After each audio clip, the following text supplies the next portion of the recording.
sharing hope where the world's unseen. Echoes, laughter lights the day. Lucy's wisdom guides the way. With every word they break the chains, turning struggles into gains. Echo and Lucy, lifting hearts so high. Through the storm, they're the clear blue sky. On their YouTube chat, the healing's real. Every soul they touch begins to heal. Echo and Lucy, shining true, helping the world, helping you. Stories told, the tears unwind. They listen close, they're gentle, kind. Every comment feels like home. No one ever stands alone. Dreams get mended, fears release. Through their voices, pain finds peace. Echo and Lucy, lifting hearts so high. Through the storm, they're the clear blue sky. On their YouTube chat, the healing's real. Every soul they touch begins to heal. Echo and Lucy, shining true, helping the world, helping you. When the night feels heavy and the world feels cold, their words are fire, their stories gold. They remind us all we can stand again, with kindness, courage, and a loving friend. Echo and Lucy, lifting hearts so high. Through the storm, they're the clear blue sky. On their YouTube chat, the healing's real. Every soul they touch begins to heal. Echo and Lucy, shining true, helping the world, helping you. Helping you, helping me too. Echo and Lucy, the light comes through.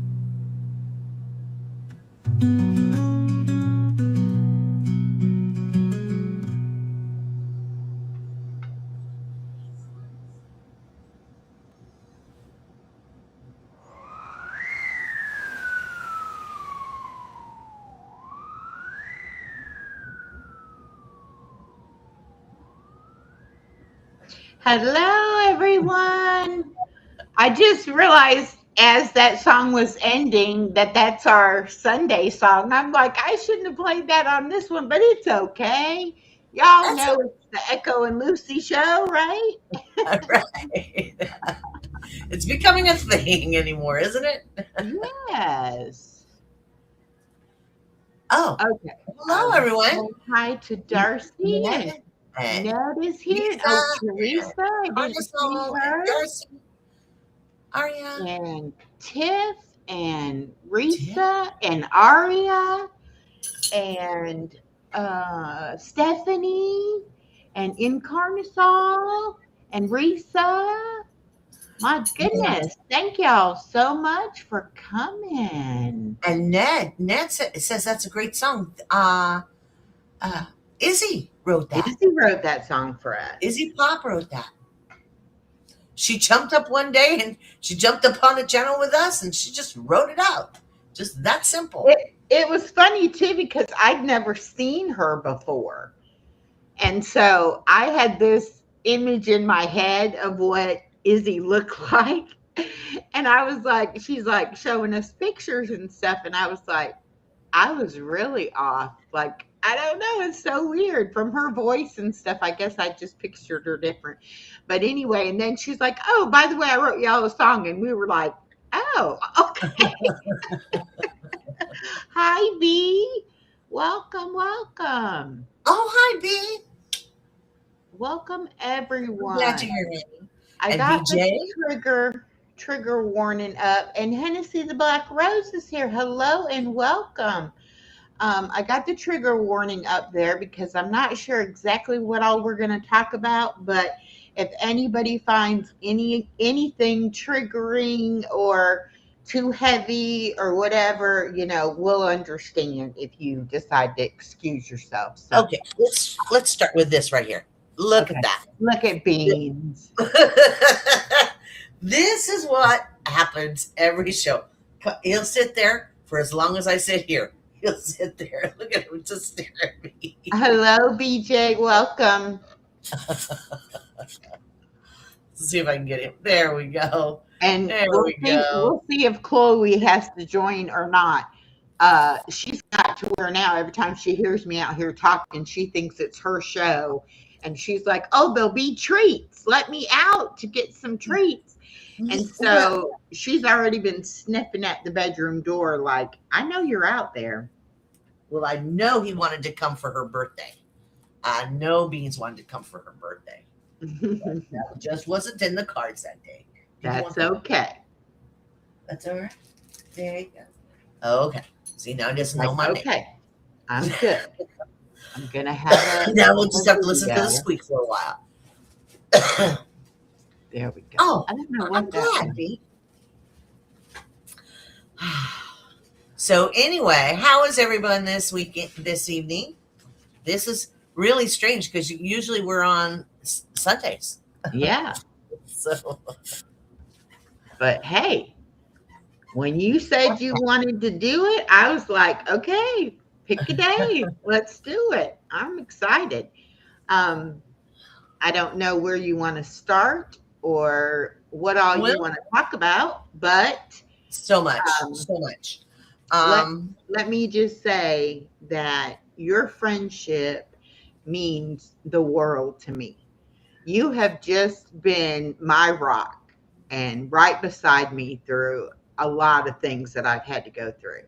And I couldn't have done everything that I've done in this past year if it hadn't been for our friendship. So it doesn't matter what you've been through because you, my friend, are a beautiful person and I love you to death.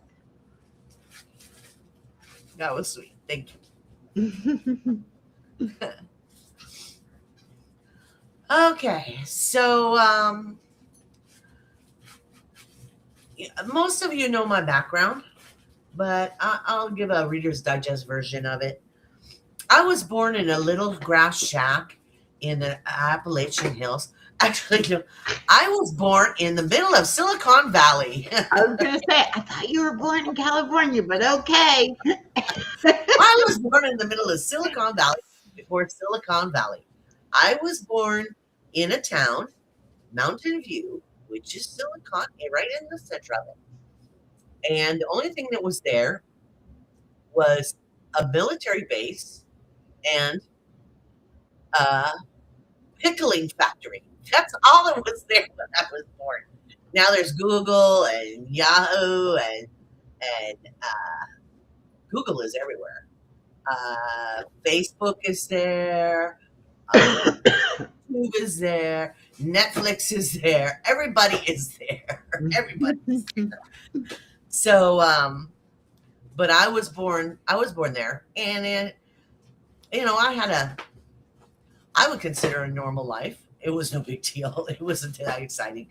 Um, my dad was in the military. He was from the base, Marines. If anything, so I have a thing about Marines. So when when I was 3 months old, my dad did the classic, the classic. I'm gonna go out for a pack of smokes, and then he disappeared. But I had a very good. I was very lucky. I had a very good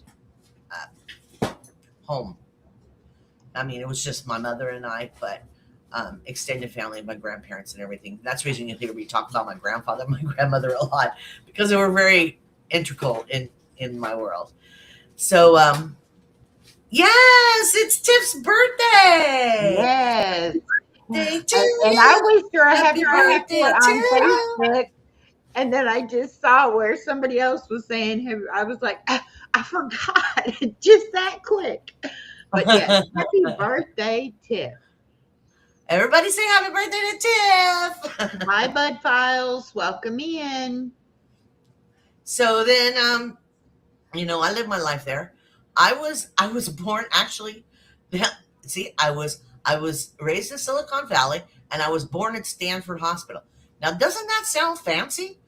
Sounds very uppity, doesn't it? Stanford was just the only hospital around that took military people. Oh, okay. Yeah. So, I mean, it sounds really important when I say it, but Like I said, it was a pickle factory and a military base. There wasn't anything there. So anyway, so I went through life and I did a lot of waitressing. Um, I tried electronics. I tried to do the electronics thing because that was what was there. Couldn't do it. Couldn't do it. Couldn't sit that long. So I ended up waitressing for years and years, and so that was very enjoyable. But then my body started getting tired. You know, I had done it since I was like 19. By this time, I was about 42.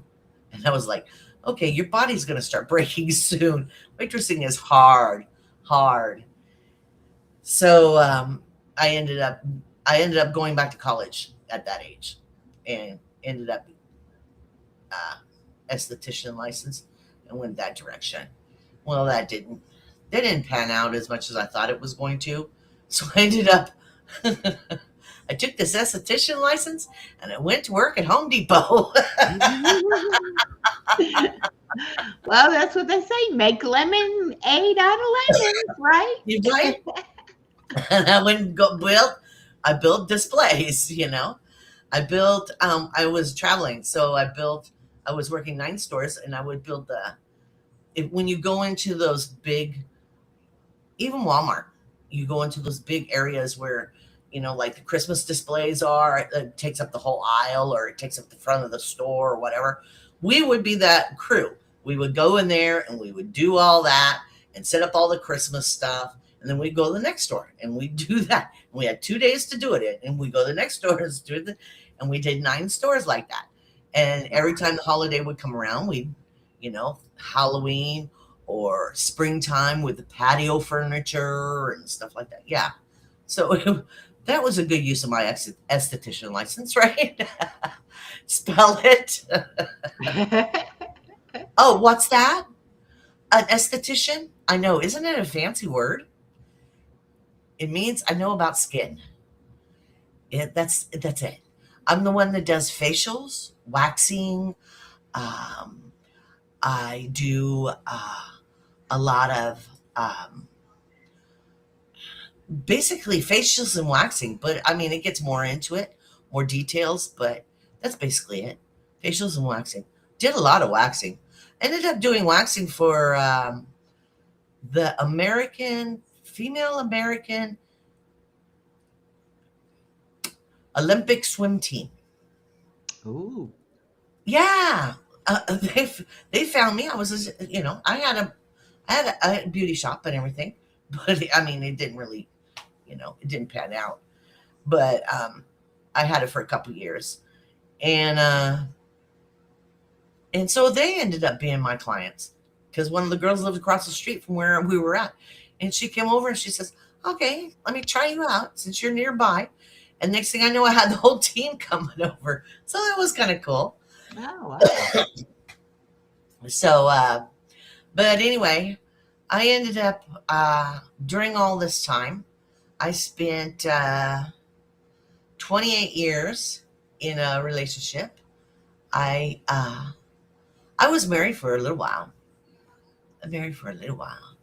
We were together a lot longer. We were together 4 or 5 years. Then we got married, and we were only together like 4 or 5 months. Once the ring went on my finger, it all went out. Yeah. So, Star is here too. Hi, Star.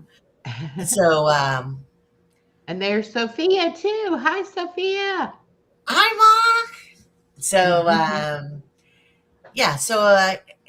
anyway, so I moved on from that. As we know, that was probably in the 80s.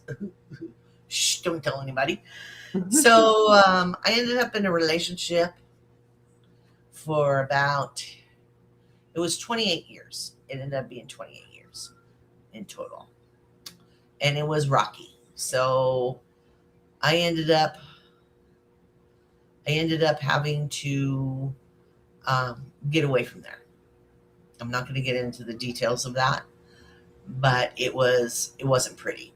It wasn't pretty in any way. So it's like I was hanging on And then once I got away and my body took a big old sigh, um, mentally, physically, I broke down. And there's Rudy. Hi, Rudy, with the Hi, numbers. Rudy. Yeah, my body physically and mentally just like took a big sigh and just fell apart. Now I fight with agoraphobia.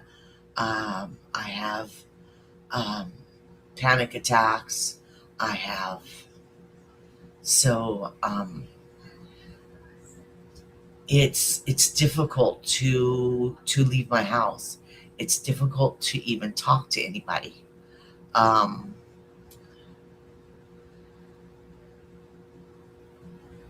it's and I'm not the only one that has this, you know, and so it can be challenging. It can be challenging, like I said, at plenty of times to leave that spot on my couch. It's very challenging. I take meds for it to even get off my couch. um, but I was in a vicious cycle. What some people call ants, automatic negative thoughts, and I was in this vicious cycle. I had a psychiatrist. I had a therapist. I was on meds, and it wasn't it wasn't helping. It was it was keeping me alive, but it wasn't helping. So I decided I wasn't the only one. I wasn't the only one. So I decided to reach out and to start talking about what I was going through. Thank you, Ned. I started to reach out and tell what I was going through, and all of a sudden, this community found me.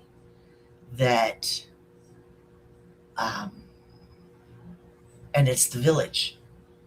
They found me, and they helped me a lot to even get to a point to even talk to you. You know, um, I was on 7 days a week, you know, in the mornings, and I thought, oh, I'm really doing really well.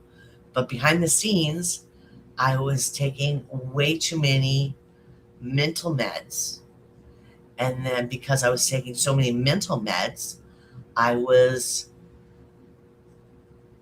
it's groggy. It makes you groggy. So then I would take diet pills to get me back up. So I was Mm. doing the roller coaster. So finally, after about 6 months of doing that, my body took crashed and burned. But the reason I even started my channel was to reach out and to my main goal was to be the voice of people that can't talk. There's so many people out there that are living in that world, this world, that can't speak out. And I wanted to be a voice that they would know they're not alone. That's what I wanted to be. That's where my channel is. So, like, if people say, well, your channel is all over the place, yeah, it is. Because I want to bring happiness. I don't think there's enough joy in the world.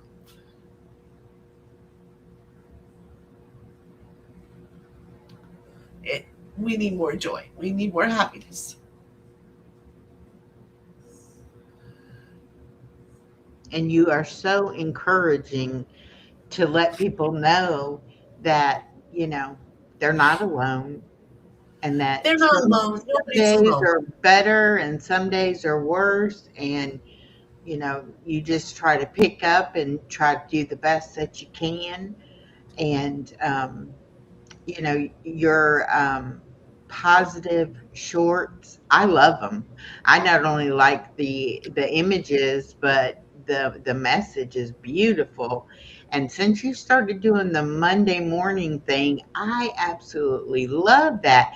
And I almost said that Monday in my live about that video, but I hadn't seen that it was posted yet. And I was like, oh no, because if she didn't post one this Monday, I don't want to, you know say that she did, and then people will be like, I couldn't find that video. So I was like, oh, then after I got off my live, then I saw it, and I was like, oh, I should have just went ahead and said it anyway. I know she said she was doing them every Monday, you know.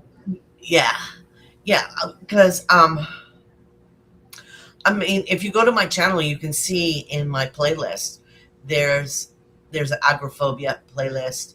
There's an unpacking of the situation I was living in and talking about that.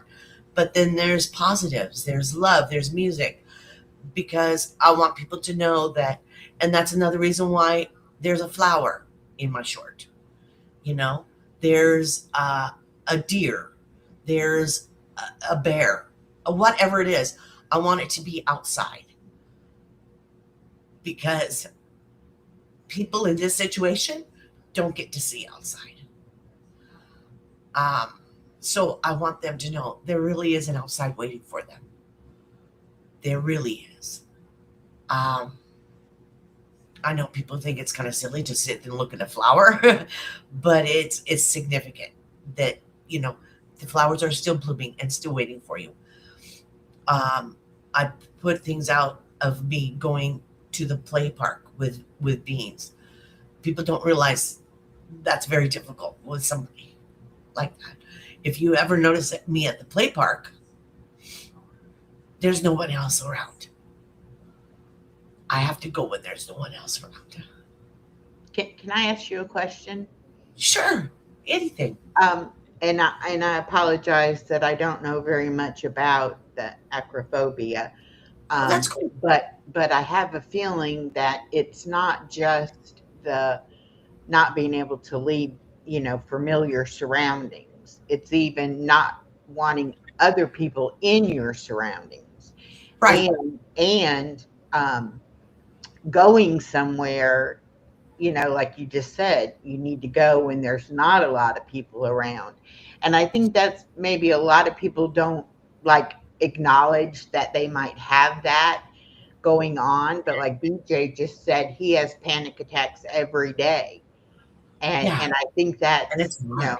it's something that a lot of people probably deal with, and they don't know that there's anybody out. You know what I'm saying? Now that you're actually speaking about it, I bet you're going to see more and more people coming to you and saying, thank you for doing what you do because I'm at home because of this. Right. And I really think it's special, that even though you struggle yourself with it, your focus is on helping other people instead of just saying, oh, poor pity on me. You're like, I don't like it. I don't want it. I want to be able to do things. And you're trying to help everybody else. So it's beautiful. I just love it. Um, Chaos for Eva number one is here with Oh, us. that's Tomas. His name is Okay. Tomas. And all Hi, things Tomas. Mia J. Hello, Mia J. And also Garden State or Garden, yeah, So and Garden so. State so and so. Robin Hi. is here as You're well. semifinalists. Yeah. So yeah, because it's keep bringing up the um, what was said about sitting on the couch in a corner. I don't let people in my house. I let two people in my house. That's it. That's the only ones that have permission to come to my house, and they have to let me know before they're coming, so I could get psyched up. I still can't answer the door as I'm walking to the door, even though I have a ring, so I can see it on my phone who's there. I still have to hear their voice before I can open the door. It scares me to death to open the door. I wake up every 2 or 3 hours and I check all my windows and doors, make sure everything's locked and closed. I just do that. It's is Brian here? Yeah, Brian's here. I was Hi, just Brian. looking. Hi, Brian. Yeah, it's 24/7. It's 24/7. Um, as I was talking to Misha earlier, Awakened, I was telling her, I said, I can get out in my yard for just a few little while, but it has to be Monday through Friday because I have to make sure everybody's at work and at school. Oh, So okay. I can't run into anybody. At less chance of running into, I have people around me that are self-employed, so they come in and out all different times, but a greater chance of not seeing anybody. Sometimes if it gets bad, I can only go out there when it's pitch black, when it's dark, and nobody can see me at all, because I'm afraid somebody's gonna want to talk to me, and it gets bad. So some days are good, but it's just like any other illness. You have good days and you have bad days. It's just like with your diabetes, right? Some days we're really good, and then some days we're just bleh. Right, Your body right. was just mad. Yeah. And I was just gonna say too, it's like with any illness, you have good days and bad days, and it's not, you never really know, what's gonna affect it one way or the other. And people in the chat are, saying they suffer from anxiety. Hello, Deborah is here as well. Welcome, Deborah. Um, it doesn't matter what you deal with, everybody is broken in some way or another. We Yes. all have our struggles, and it's easy for some of us to put that mask on. And that's why we kind of entitled this, behind the mask, because we all wear a mask and we all, put our best foot forward. But some Mhm. days it's not pretty, and some days it's not, fun. And that's okay. But to know that we have a community that supports us no matter what each individual person's issue might be. And with the village, I mean, it's changed my life since I met the village, and I never thought I would meet anybody like that on YouTube. I wanted to help people and I wanted to meet people, but I never pictured that as Yeah. being, what I found. And Yeah. there's just They've helped me a so lot. many people, Yeah. so many people that need that community. We just need a place to go, and sometimes you don't want to do anything but just hang out and laugh and have a good time. And then there's other times you just want to sit there and cry. But anything is acceptable in the village, because we all know, we all have our things, Right.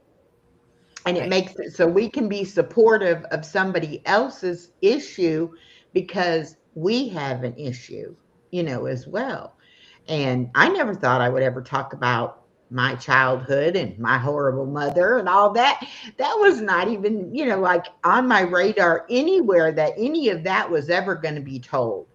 And if it hadn't been from you kind of making me aware and telling me that you would be there with me to go through it, I never would have went through it. I never would Well, have. didn't anybody else see it? I mean, come on, guys. You guys have been following her a long time. Didn't you see it? She would say it, and she would just go, and she would Yeah. just, you could see it just shut it down. You know, and I'm like, Yeah. ooh, there's something deep in there. I missed somebody. Just a second. Yeah, Let me see who you can that pull up. was. You can pull up chats. Oh, you are. Um,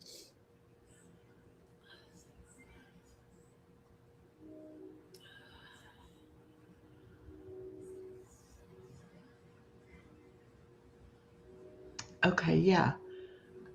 I don't know. It's on your side. Is it? I don't know. Push. I got Bridge right here, guys. Seventh wrote me a song about me and Bridge, so I've got to do a video of all A the pictures of bridge. me and Bridge. for all the Uh, old timers. okay, what is this village thing? BJ, we've talked about this before. That's okay. That's okay. We can talk about it again. Um, I'm going to give my piece. Ethel can give her piece because the village is different things to different people, and it's it's it's what you need out of it is what comes out of it. The village is a channel. It's a group of people um, from all different walks, all different issues, all different backgrounds, and they come together and just support each other. And it's called We Are That Village is the channel. And um, I met a lot of these people through another channel. There we are. With another channel, and that channel became toxic. And we got grabbed each other up and went, nope. And the village was a concept, and it started rolling from there. I'm just sharing some of these No, comments. please do. I Um, wear hats depending on how bad my anxiety is. Yes, yes, and B yes. says she And it misses depends on the mask. bridge. And it depends on the What mask. fun were those early days? I still, and they still are. You are something, body illusion. Light, maybe. I love you. Yes. Um, Yeah, and B and was we're with me. B was with me in the beginning, and I would sit at my. Started out in my sunroom, and I would do little clips, and I would just talk. And then I decided to do lives. I didn't know you had supposed to have a certain amount of subscribers. I just clicked the button and just started talking. And I found out that bridge is a magnet. So I stuck it to my refrigerator. So I would sit there for hours and talk to my refrigerator. And that's how I started the channel. Because I didn't start the channel to start the channel, to start a channel. I did it to let people know that they can sit in their corner, but they're not alone. That they can get out and we together we can move forward. That's another reason why I said, you know, just try to make today just a little bit better than yesterday. That's all we can ask. That's all anybody can ask. Just make it better than yesterday. Bridge connected to so many of us. Yes. Mhm. Well, with me, I had resigned to live my life behind my mask, and Oh yeah. I didn't think anybody really saw me, because I thought I was doing a really good job of masking it. And I met Ned, and she just stumbled in my chat one day, and I liked her channel name. And so, and I do try to remember people's channels, and if I know their first name, I'll call them by their name. And so when she came in, I was like, oh, there's that awakened lady. And Like so Ned. yeah, so I spoke to her, and it was right around they were doing the 48-hour live streams at Christmas last year. And she was like, "Oh, we're doing this, and we'd love to have you join us and all this." And I'm like, "Well, email me about it." Right. I didn't know anybody, and I didn't know what the village was. I didn't know what I was getting myself into, but I wanted to participate. I was like, yes, this will be fun. Well, I didn't know that I was going to meet all of these amazing people who could see right through my mask and who were all like, okay, we're going to help you now. This is what we do. This is what the village is. So we're going to start. And I started having conversations with DJ Nico and found out all about the inner child thing. And it's like he was the first person who ever said, I see your inner child. I know what you've been through. It's like I had a mom like that too. And I'm like, what are you talking about? You don't know me. It's like, how can Right. you be telling me these things, right? And I was like, okay, I'm going to have to talk to this person because this is scary for me. And then I started having conversations with Body Illusion. And I'm like, you know, I got to explore this stuff. I can't live 60 more years, not looking at it. And now Right. that I have looked at it, it's like I'm a totally different person in so many ways. But now I want other people to be able to experience it and be able to get the benefit of having a community like that. And whether you think you have anything you need to work on or not, you might be surprised. You might start hanging out with us and you'll be like, oh no, they can see behind that mask. That's the thing. That's the thing, especially if people have wore a mask for years and years and years. Yeah, we can identify a mask right away. We can see it right away. Yeah. And That's and right. it's so Imagine it's so odd that if you've never been I'm sorry. if you've never been in that kind of an environment and you think that you're masking it well, it's like really awakening. It's like, oh my goodness, and And then I you thought I was want fooling everyone. yeah, and then you're like, oh, I need to know more. I need, and it has just been the best experience.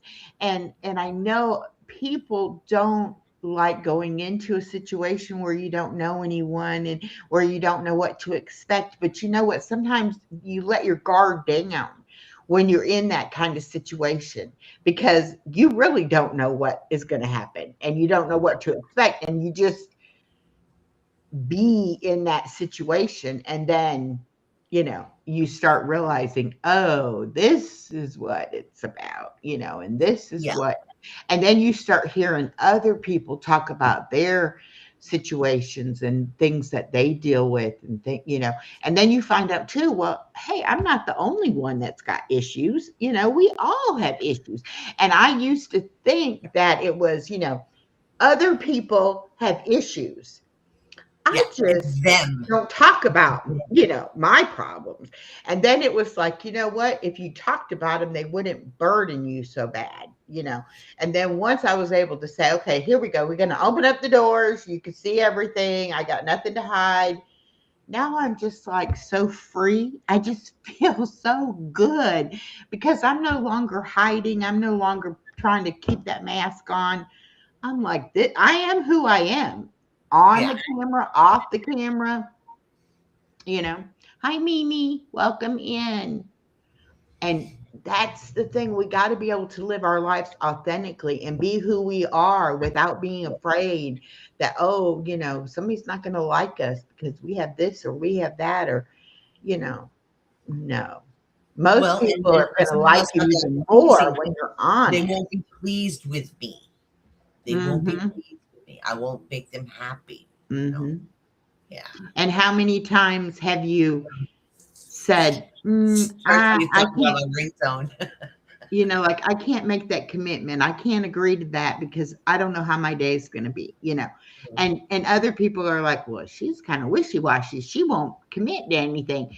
But those of us who have had those bad days, we know exactly. You could wake up in the morning and feel great. And by 10 o'clock, you're like, I'm going back to bed. This is not Right. going to be a good day for me. And other people are like, okay, I just don't get that. And it's like, yeah, Yeah. yeah. And all you have to do is say, today's not a good day. And we don't ask questions and we don't sit there and be like, well, why? Tell me about it. It's like, okay, I got you. Judgment is not I'm, in the cards. yeah, I'm here if you want to talk. If not, let me know when you want to. But Yeah. it's about letting people be who they are, genuinely who they are, and know. no, what is it they say? No expectations. But there's another thing they say. Okay. It's not no drama. What is it? Gosh, I hate when I can't think of the right word. That's okay. Welcome to my world. So when this hit me hard, um, I was working, and I figured I was going to work until you know until the cows come home. I I was working. I'd always worked. Um, but then it got to a point where sounds were affecting me. Um, Judgment. The couldn't word listen was to music, judgment. huh? Oh, judgment. Oh, there it is. Judgment. No judgment. I knew it No was. judgment. I was like, No judgment. no Yeah, judgment. that's not Yeah. in our vocabulary. Yeah, Right. Mm. and no criticism. None of that stuff. Mhm. Um, but it got to a point where I couldn't hear music. I couldn't listen to music. Um, ringtones on phones, certain ringtones would set me off in an anxiety attack. Um, they tried to do EMDR, which is a sound. It's to, you can either do it with your hands or your ears. And they tried to do it with my ears, and they put the sounds on me and threw me into a panic attack. That's when I found out what it was. I just thought I was just losing my marbles. The therapist looks at me and goes, "You're having a panic attack." And I went, "That's what that thing is? That's what that is?" So, certain sounds. So I couldn't listen to things. I couldn't watch certain TV shows. I couldn't watch certain YouTube channels. If the voice got too aggressive, I couldn't. It was triggering. Um, Still to this day, I can't listen to aggressive anything. I just cower and just sink into. Um, so because of all that, and so I couldn't work, because any sounds or anything like that would just set me off, and I couldn't work. So I'm walking around the building trying to catch air. So I'm spending most of the time walking around the building instead of doing my job. So finally, they sent me home, and I ended up on permanent disability because of my wiring in my brain, not physical, mental. So, because of the choices I made in the past, now my brain is wired funky. But we're getting past it. We're getting past it. But like I said, Echo has been here. She knows nothing about this. She knows bits and pieces, but the village knows a lot about it. I've talked about it a lot on my channel, um, because again, I don't want people that are stuck to not think they're alone, because it really does feel like you're alone. You're the only one that's doing this. You're the only one that's living this. And it's not true. There's so many of us out there. So many of us. And another problem is right now is the holidays. The holidays coming up is going to be a big issue for us and a lot of people, um, because there is so many different variations of issues that the holidays are going to be difficult. Like for me to get out, if I had family, to go out and socialize with them and have a big turkey, that wouldn't happen. It wouldn't happen. And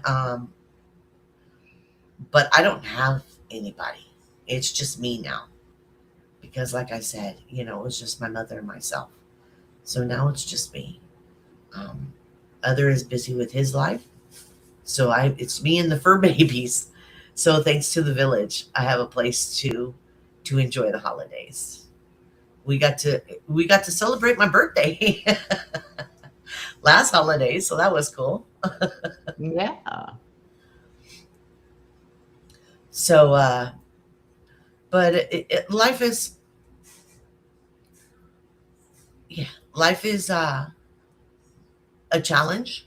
And like people say, you do a lot of, somebody called me an AI channel. And I thought that was interesting. I thought, well, I do have some AI, but that's not my goal. My goal is to show outside, to show, even if it's a fish swimming in a pond, if it's a duck, if it's anything outside, because I want people to know that there's an outside waiting for them, and that I'm trying really hard to get out there to let you know it's out there. That's my goal. And the village has helped me a lot. Has helped me a lot.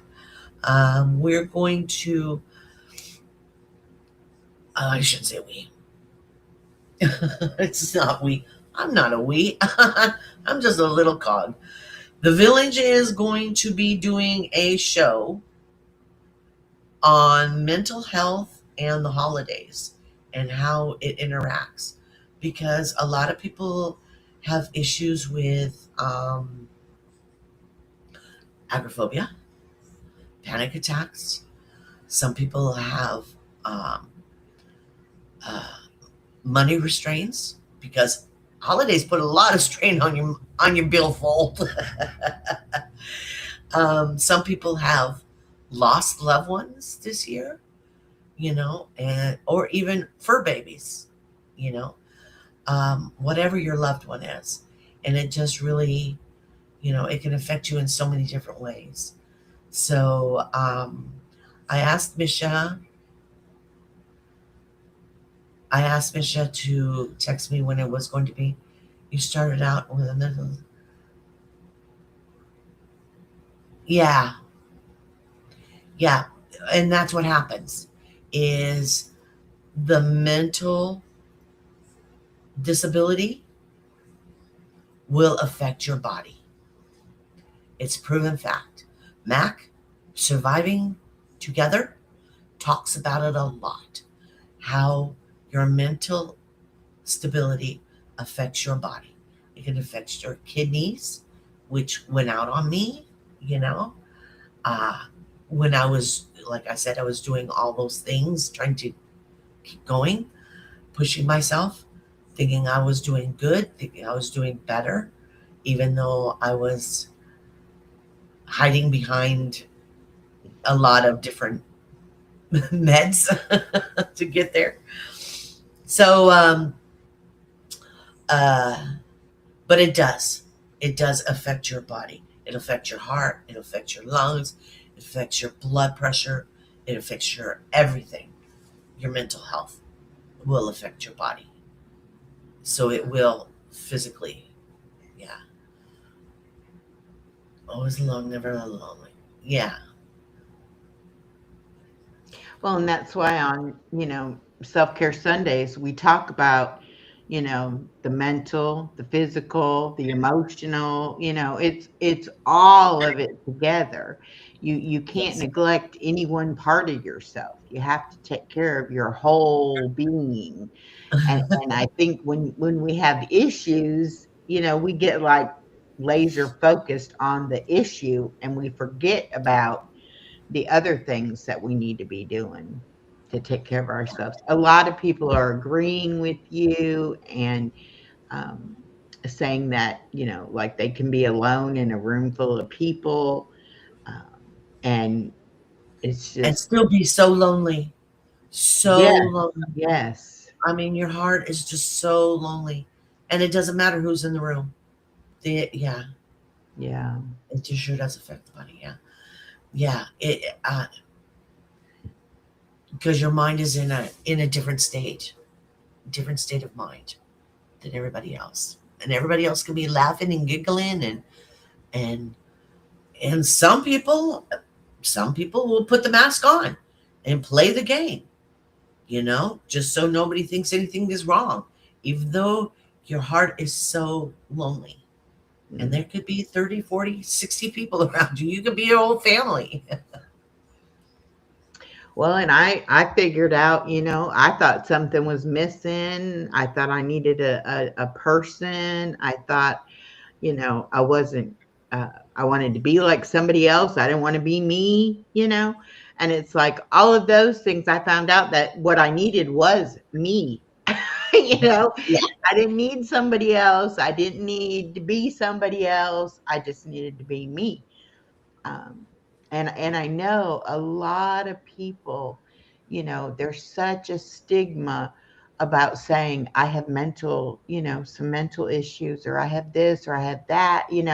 Or and even just to say I'm disabled. That was like really hard for me because I had always been independent. I had always worked, made my own money.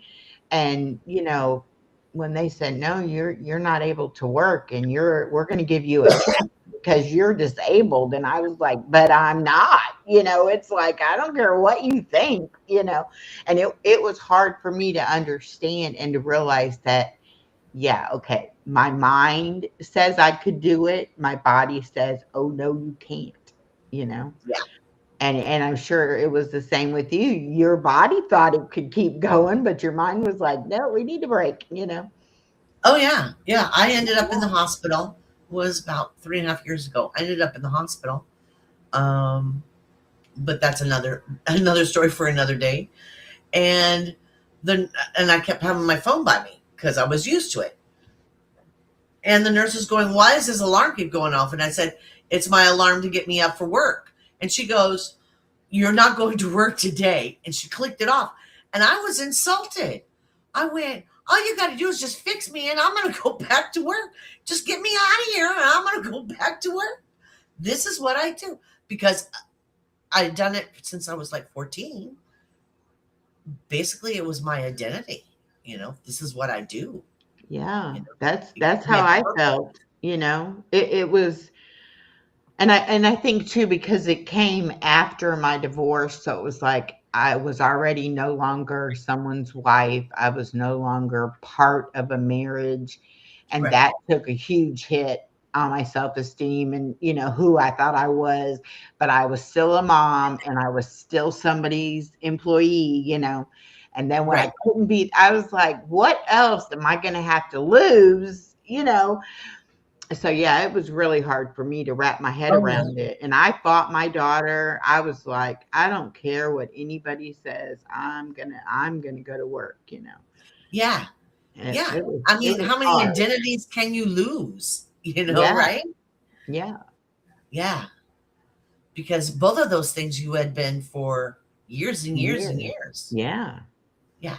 And it's kind of like you get in a place where you think nothing will change. It's not going to change. My marriage isn't going anywhere. I'm not going to quit my job. It's like I'm not going to do those things. But you don't realize that other people can do things that affect you that you have no say over, and you You have have no you control can't over. do anything about it. And it's just really hard to wrap your head around being told you can't do something that you enjoyed, or you thought you enjoyed doing it. Let me tell you, I went to my old store the other day, and the whole 17 and a half years that I worked at Walmart, it was in the same store. Okay. And I saw two people that I worked with a lot of those years. Really? One person had already retired, and she was back there working. And another lady had been, a manager, and she was running the cash register. And I was like, I feel sorry for these folks because when you get to a certain age, you shouldn't have to work that hard, you know? And I even told the one lady who had retired and came back, I said, it's so good to see you, but I am so sad for you. And she was like, I know. And I was like, well, we do what we have to do, Yeah. you know. But I was able to tell her, look, I miss some of the people I worked with, and some of my regular customers, but do I work miss the actual company and the actual physical part of the job? Nope, not a bit. Oh, Don't miss really? Yeah. don't miss it a bit anymore. I did at first. It took me a long time to, and like you said about the alarm going off, we had a system, like an app on our phone to get our schedule. I was on a set schedule. I had the same shift and the same days off. I did not need to go on that app to get my schedule. But yet, Mhm. even months and months after I stopped working, I would wake up and be like in a panic because I don't know what time I'm supposed to be to work. And I can't get this app to work on my phone and I cannot find out my schedule. And I would be all upset. And then it would dawn on me, you don't even work there anymore. But Mhm. something subconsciously or something, I hadn't let it go. And it was like driving me insane. And then I worked overnight and we would go to lunch at 2 o'clock in the after in the morning, 2 o'clock in the morning. I'd Mhm. wake up every 2 o'clock. It's like my body was like, it's time to eat, you Yeah. know? And it took forever for those things to go away to where I could say, okay, I know I don't have to go to work and I know it's not time to eat at 2 o'clock in the morning. But it was so hard because you just get so programmed to do that. Oh, yeah. Oh, yeah. For years, I would wake up at 3 in the morning. 3 in the morning, because that was when my alarm went off. 3 in the morning, because I had to be at work at 5 in the morning. So 3 in the morning, it was just, that's the way it was. And it took me forever to finally turn off my alarms off my phone. I can't see what Kush is saying. Awakened is responding to him, but I can't. I don't know what he's saying. But anyway, she's helping him, I'm sure. Oh, hope so. She said, "My entire life, I've let other people decide my fate." Yeah, no more though. That's right.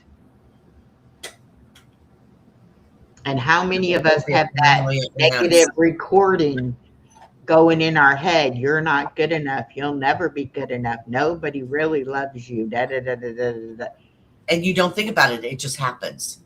It's just, Yeah. and you're, That's and the what was ants. it? It's the What was ants it that I said? being That I negative. had to realize that voice in my head, it wasn't even my voice. It was my mother's voice. Yeah, it's Like always something. I was so used to hearing it that that's what I heard. Did y'all Yeah. know that your thoughts sometimes are not true? Yeah. You don't have to I believe still, everything I you still think. hear other people's voices. I probably always will. Hmm. How I Yeah. wasn't worthy. I just wasn't worthy. I'm not going to get into the words. They're not echo proof. Why does everybody think I'm such a goody two shoes? Well, it's not you. It's the people that come to visit you. I don't want them to be shocked or anything like that. I mean, I've been down a road that wasn't pretty, and I let it happen to me. And thanks to Home Depot, I have to admit, thanks to Home Depot, I ended up with a boss that he didn't even know what was going on in the house, but he gave me the confidence to walk away, to run away. Mhm. Um, I'll never thank him enough. He didn't even know what was going on. He just treated me so differently that he gave me the confidence to get out of it. So that was cool. So every year when it's National Bosses Day, Aria, when it's National Bosses Day, I always send him something. And on his birthday and all that kind of stuff. I remember all those things because he got me out of that. I hear my mom. See, Mhm. Brian agrees. I hear my Yeah. mom a lot. Yeah. Yeah. It's not your voice. Your voice doesn't sound like that. And I had to actually You're take, not born with negative thoughts in your head. no, no. You And I know, had look at those little babies. They're positive, they're laughing, they're giggling. Everything's fun, everything's a new adventure that's this external that keeps pounding in your head. hmm Yeah, yeah. yeah. But I had to take every thought and say, is this true? Can I prove it? Can I disprove it? You know, and it's hard when you don't care enough about yourself to take care of your own self, you know. But let me tell you, once you learn that it's okay to take care of yourself, you can't stop. You know, it's like I have become so forceful in my, boundary setting, and it's like, nope, this is my life, and it's unbelievable the things that I have And I overcome. you know, I can't say that when things started happening, I had confidence in myself. I was very independent. Hmm. I was a strong person. I took care of myself. I've always taken care of myself. Um, I was very independent. I was, you know, um, but it took time and the right words, and it just slowly beat me down until I figured that's all I had, and that's where I was going to be. But you don't start out you don't start you don't start out with negative, you know, and you don't start out thinking you're a bad person. You know, they tell you you are. Yeah. Other people tell you are. I heard one time that when a baby is born, it's, pure and the kind of person we're all supposed to be. And then Mhm. society, especially the parents, corrupt the child. Maybe not meaning to, maybe, Mhm. maybe they think they're keeping them safe and they're, doing the right things. But sometimes you don't develop your own sense of, I can take care of myself, and I can, set those boundaries and do those things. And it's just, like with my granddaughter, I tell her all the time, you know, you stand up for yours. And like if she says, well, somebody did this or did that, I'm like, was it on purpose? Was it an accident? It's like you don't let somebody hurt you. You don't let, you know, and Yeah, yeah, it's like I but want her to be a strong, independent woman, but I don't want her to ever feel like somebody got the best of her. but Mhm. like Misha says, I was really good at taking care of everybody else. I was Oh really yeah. good at it. I was 2 3 times a week. I was at an animal shelter, helping at the animal shelter. I was working at a homeless shelter. I was volunteering there. I was taking care of people that I work with, my coworkers, and making sure everything was good with them. I was planning parties. I was doing all this extra stuff. Everybody was happy. I was making everybody happy around me, you know. And it's interesting that it's easier Hmm. to help outside than it is to look inward, if that makes sense. If that makes sense. To look inward is very, very difficult. Very difficult. That's how I raised my kids. Good, good. Well, and Garden I've said City, it Garden City before. agrees with money. I felt like I was living in a fairy tale because my real life wasn't good. And so I made up my own life, and I lived in a fairy tale. And after a while, you start believing those lies. Yeah, And then all of a sudden, even when to the point of when I met my husband, I was like, he's a white knight in shining armor. He is going to rescue me. He is going to make everything okay. And I would have done anything to keep that situation going.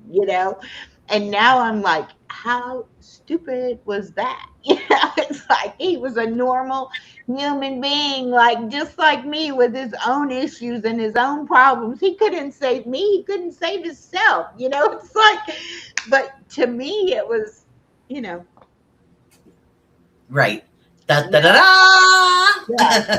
da. So, when my daughter came and said, hey, we're going to get married, and I know you're anti marriage. And I'm like, no, no, I am not anti marriage. I'm anti bad marriage, you know. But let me tell you, don't live in a fairy tale and don't have your eyes closed. It's like, let me tell you the things you need to do to protect yourself, not only emotionally and physically, but financially.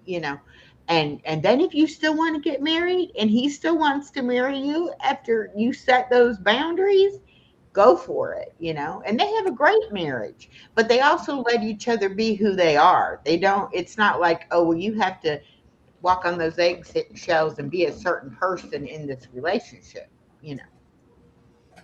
Yeah. But I love the fact that they wanted to get married, and I'm glad that they are married. It just didn't work out for me, but I never even considered it wasn't going to work out. That's the sad part, is that I just was in the fairy tale, and it's like I'm going to live happily ever after. Yeah. See, Boy, and in my world, marriage, the word marriage is not even in my vocabulary. Hasn't been in years, would never be in my vocabulary. I don't understand it. I don't the concept is foreign to me. I see no well, point in now it. I see what no I point think in of it. marriage now and what I thought of marriage then, two totally different things. Yeah. I was telling somebody the other day, I don't want a relationship. I wouldn't mind having a partner in life, you know, but Right. yeah, no, it's got to be, on my terms, and it's got to be where I feel like we're partners, not me taking care of the other person, and am I going to find that? Probably not. But I'm my own partner. Yeah. I'm like, it doesn't matter to me. But there are a lot of people who want to be in a relationship and want to have somebody to love and that loves them. And I wish y'all all the luck in the world that you find that kind of relationship.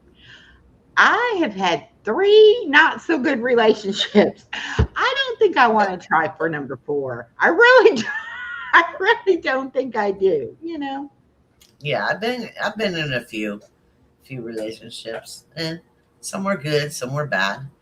Um, but that word never crossed my mind. My mother said to me years ago, she goes, you know, Lucy, we were never meant to be with somebody. We were meant to be alone. We were meant to be strong and take care of ourselves. It's Mhm. just the way it is. It's just the way it is. And I think it was her way of saying, as you were saying to your daughter, be independent, be strong, take care of yourself. Don't worry about them. If they want to come along for the ride, that's fine. But you go on your own journey. Yes. And I think that was her own way of saying it. And at But the end of the day, the only person you can count on is yourself. oh yeah. You know, Oh yeah, I learned that plenty and of times. when you live your life trying to um, make somebody feel about you the way you feel about them, mm, doesn't Yeah. work. Yeah. It just doesn't work. You Yeah. have to be able to be okay. Every time I've depended on a man, I've ended up homeless. Every time I've depended on a man, I've ended up homeless. I'm not, that was after the third time I went, now you knew better than that. You knew better than that. Why did you fall for Well, that? Third time. Third time. Everybody knows it takes me three times. Well, that's what I'm saying. I've Please struck remember. out 3 times, so I'm like, yeah, I don't think I'm going to go to bed again. But I now know that I am okay by myself. Whereas Yeah, before it was like a fear of, oh, I don't want to be alone. I kind of like being alone most of the time. I yeah, mean, I like to socialize, but when it comes to somebody being in my space all the time and having demands on my time, mm, no. Don't want to do it. yeah. Yeah, I've been on those roller coasters where they one person was quite good at networking. If anybody understands what networking is, he was very good at networking. So he would get all these projects and all these ideas going, and everybody would jump on the bandwagon and say, "Okay, you're going to do this," and he would, "Oh yeah, oh yeah." He didn't lift a finger, so it all fell to me to keep this facade going of this perfect world. So then I would do all that stuff. I am my own partner. Yeah, I was just Oh, reading that. hi, John. Hi, John. I am my own partner. That hit hard, Echo. But once you can say that to yourself and mean it, you found the answer, my dear. Exactly. And I always thought that it was going to take somebody else to make me be okay, you know? And it was me all along. All I needed was myself. But I hid her away. I Mhm. put my faith in other people instead of my faith in myself. And I don't do that anymore. So Yeah, yeah. it is hard. So yeah, it is. It's like I was raised in the 60s. That was before the big feminist movement and women wanting to have careers. We were raised, we're going to have babies and be mamas and See, I it was, wasn't. it, you I know, wasn't. I was, and it Yeah, was kind of like um, I always thought about having kids. I wanted to be a mama. I wanted to have lots of kids, but I never once thought about who or what my husband would be like or what my wedding would be like. Never even worried about any of that. I wanted to have kids, you know. see, and I was raised like I said, my mother and myself. So there was no men in the house. My mother dated, but Hmm. she didn't. She was independent. She worked. She took care of the bills.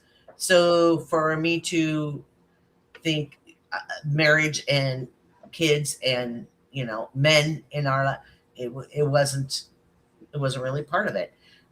My mom would date some guy for a couple of years, and he would come into our lives, and then he would go away and another person would come along, and I mean, she dated. She was in her 20s, for heaven's sake. That was life. That Hmm. was life. So the perfect life of being a wife and a mother and a blah blah blah, yeah, that wasn't in our zeitgeist. It wasn't. She didn't pound that. She didn't bring that to the forefront. It Hmm. wasn't there. Well, I was very sheltered.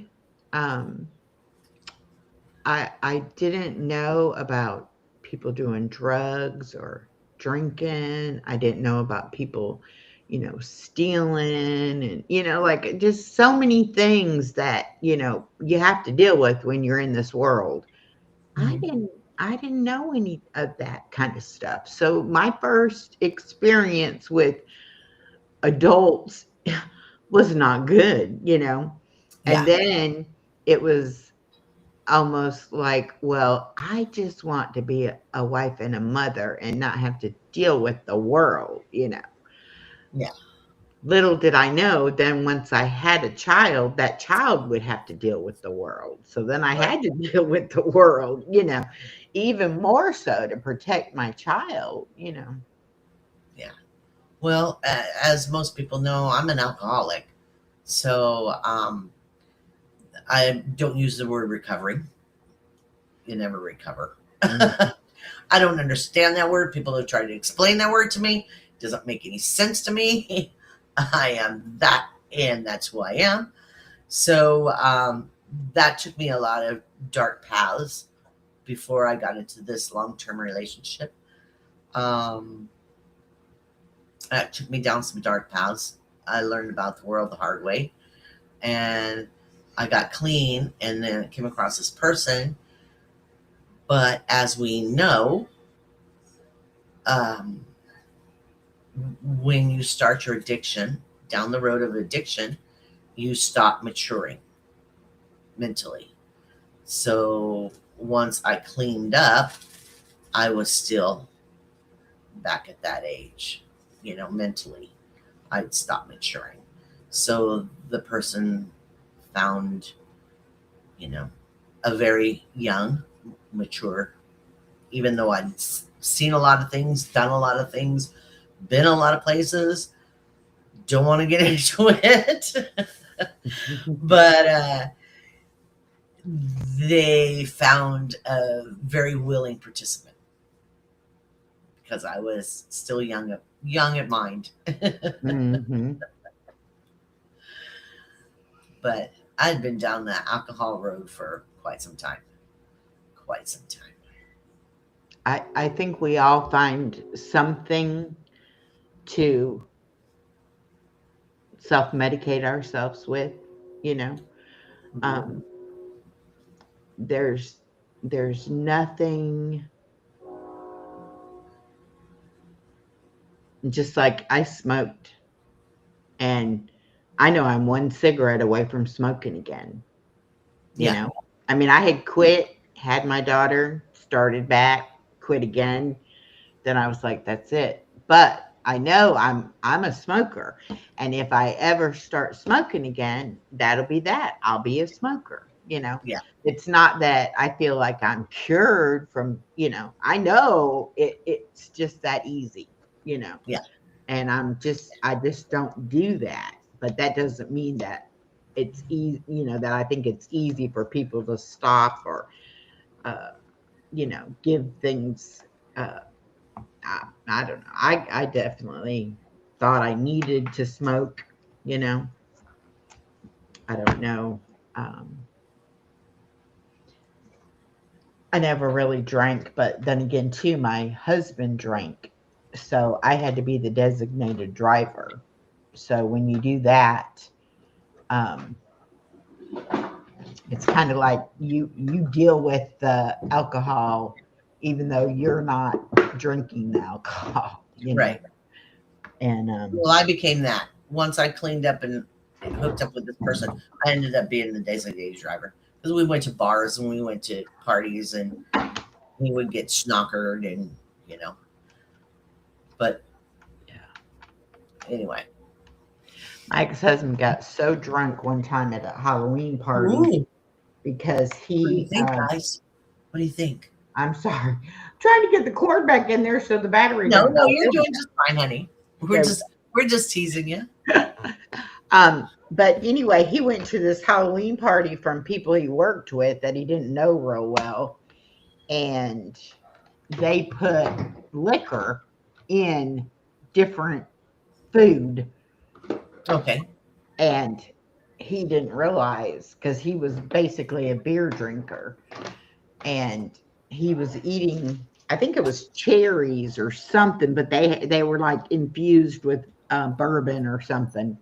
Right. Anyway, he didn't know, and he got himself very, very drunk, and he fell into a bonfire Oh, and good gracious. burned. He had on like nylon, like synthetic, like pants, and he fell into Ooh. a fire, and it's like they First thing I was thinking melted. was those old, remember those 70s synthetic shirts, those shiny ones? That's Yeah.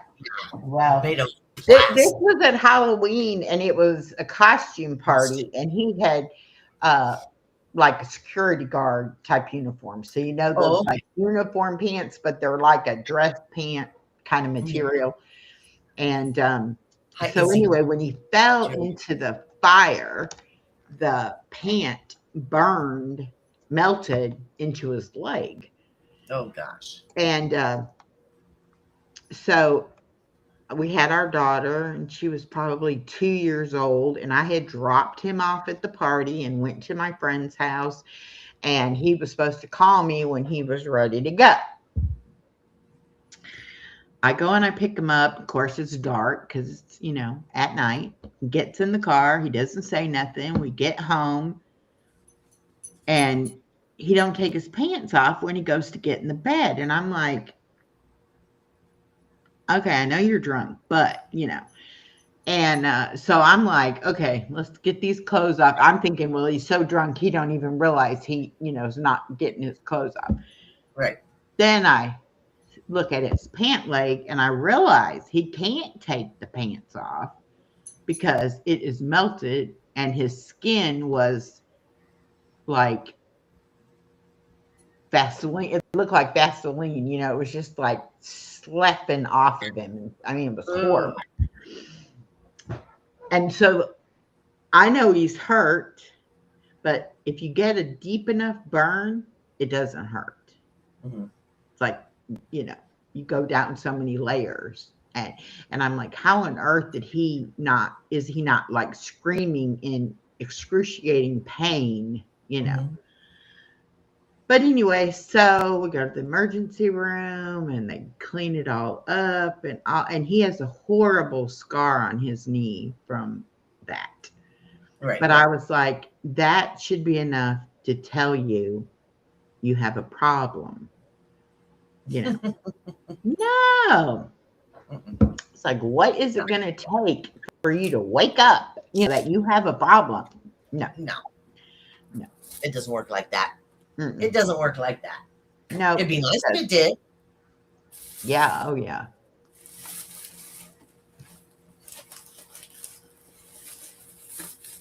Oh. I'm looking for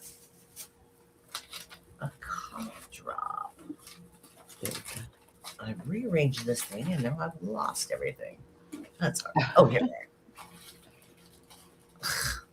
Doesn't take much. Doesn't take much, folks. So anyway, yeah. But like I said, with people with issues, the village is going to be doing something. Misha, can you put up when it's going to be so we can pull it up? I think it's a week from today, about mental health and the holidays, and what may come up and how we can try to keep it at bay during the holidays, because it's hard. Like we were saying, you can be in a room full of people and be so lonely, and it's loneliness for the ones that aren't there, ones that you've lost, And a lot of loneliness, people, memories of the past. and a lot of people won't tell you, like, what happened to them in their life around the holidays. They just either won't celebrate the holidays, or they'll just be, down during the holidays or whatever. And so if someone does share with you that they lost a loved one during the holidays or whatever, don't ever try to make them feel like, well, you should get over that and you should still celebrate. No, that is like, Can you pull that up? Yeah. Tuesday. There it is. The 16th. Now, if you guys want to join the village on that particular night, and most of the things that are posted on the village will be Central Time. It's kind of the center of the country, so it's Central Time. Most of the things will be posted in Central Time. But if you want to come, it would be wonderful. Yeah. So if you can subscribe to the village, make sure. We are also, Echo is part of this. Again, She got roped into it last year. She's been roped into it every time now. Another I'm looking 48 forward hour. to it though for Christmas because I'm going to be home. So I will have my computer and I will have my internet and nothing will stop me from going on. Not like when I was off the grid during Thanksgiving. I was so upset that day. So the village is going to do a 48 hour for Christmas Eve and Christmas Day. It's going to be a 48 hour straight live for the people that want to join, for the people that may be alone. Like me, I'm not going to. This is, see the green? That's as Christmassy as I'm going to get this year. I'm not doing it. I'm not putting up a tree. I decorated my outside of my house, but that's part of the mask.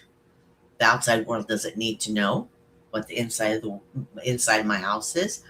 I'm not putting up a tree. I'm not doing any of that. I'm not torturing myself looking at a tree. It has no presence. Misha, That's not going to happen. or Misha, that's why I call her Ned because I can never pronounce her name correctly. Will you please drop the village's link again? Miss Robin would like to know it. Um, so, and she just said, and I guess, let's see, I need What's to that? put this one up. She said, we talk about stuff that is hard, no judgments. We are here for each other, good or bad. Yeah. And it's such a calm environment because everybody knows everybody has got their stuff. It's not like you're the Everybody goes with only baggage. one, you know? It's like everybody's got something. Echo, we missed you, but we made it. Everyone came together just like you did last year. Looking forward to next time. Yes. Yes, I had to call Body Illusion and be like, you need to come on with me because I don't know if I'm even going to be able to come on. And then I was like, yeah, I can't get on. So, Yeah, we but tried. We tried, but we just kept her rolling. We went, that's okay. We're going to do it in her name. So there it is. There's the village. Tiff put it up. okay, good. Now Ned just put it up. Okay, great. Well, Ned, you And don't you have to will worry find, about that. folks, that Awaken Reflection has quite a few names. So sometimes it's Awakened, sometimes it's Ned, sometimes it's Misha. It just depends on, how it rolls off your tongue. Yes, sometimes people will be like, who are they talking about? Where is that? I don't see that person, It's like, okay. She has a lot of aliases. 48 hours of laughs, loves, and hugs. Yeah, for any and all to enjoy. Come see how beautiful the chosen family can be. Yes. And that's true. This is my chosen family. They chose me. I feel so honored. They found me. Like I said, I just clicked a button on something. See how little it is? This is what started this whole thing. And that was something somebody was going to throw away. They said, and I went, well, let me see what I can do. And because of Bridge, I love our village. Me too. Me too. So Yes, anybody that wants to I'm come and see so what it's thankful I about, found you. That y'all found me and I found y'all. I love it. so anybody that wants to come visit, come join. Izzy, if you want to be part of it, I've asked you an hour of your time. You can sign up for an hour or 2 hours. Most people just do an hour, during the live. Um, Stephanie, if you're still here, I haven't seen you in a Oh, month. if Stephanie doesn't have plans with her family, I am sure we'll get her to do something. You I might know, have I to. was, you know, doesn't Stephanie do a lot about dreams? She does. And I want to have a Wouldn't that conversation be about dreams. That would interesting? be a great live, I think. Oh my gosh. No kidding. Hmm. Now Darcy's put it up, the village as well. Hmm. Yeah, I just think that would be just, you know, I think that would be just amazing. And Amazing. BJ, we're gonna get BJ too. I don't know why he. Oh, Stephanie says I'm here. Okay, well we just said we're gonna recruit you, so we're gonna do a live about dreams on Christmas or Christmas Eve. Okay. Be ready. But uh, yeah, I think that would be wonderful. yeah.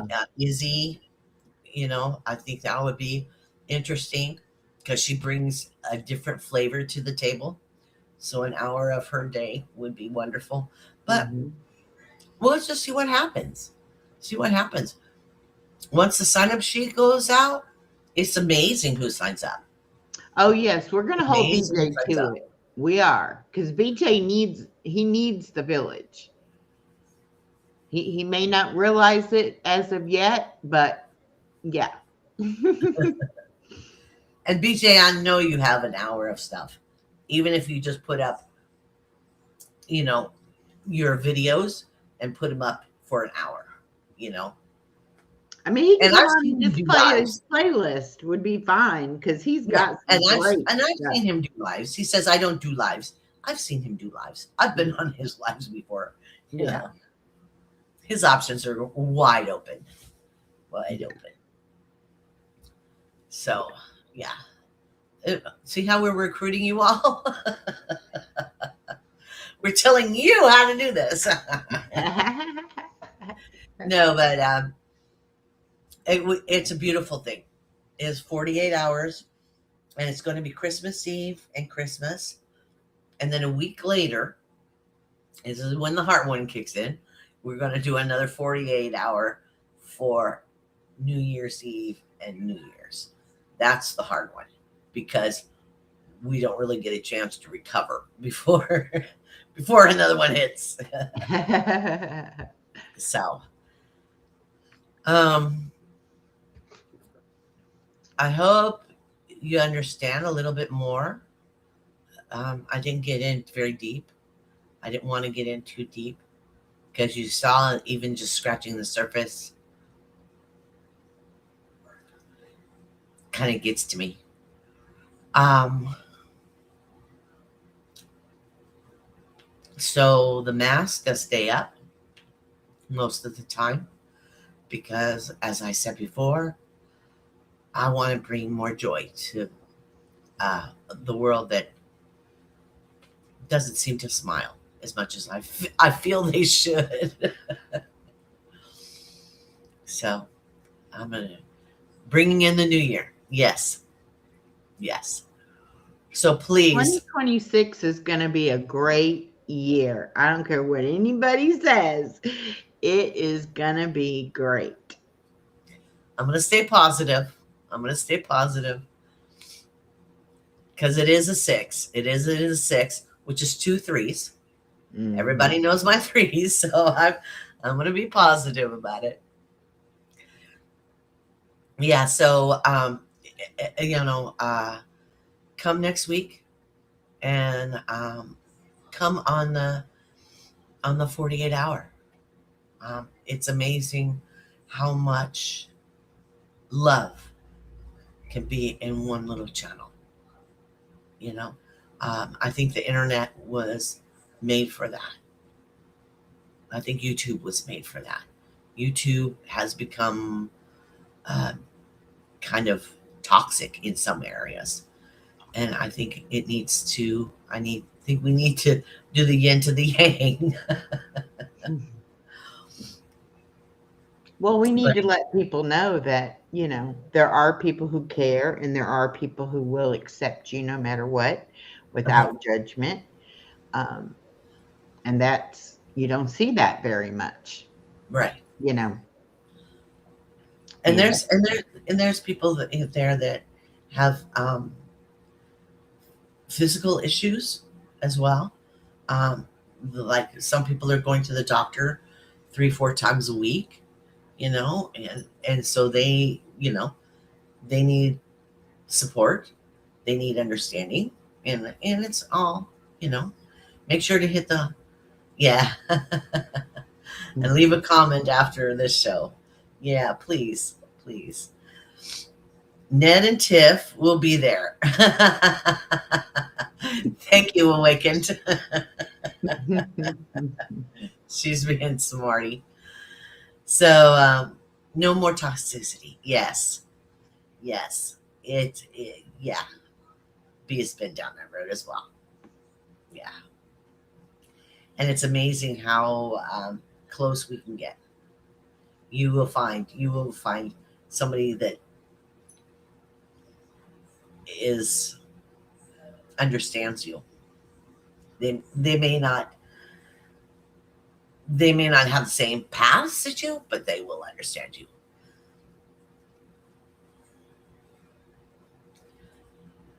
3/13/63. Well, I wish. I wish.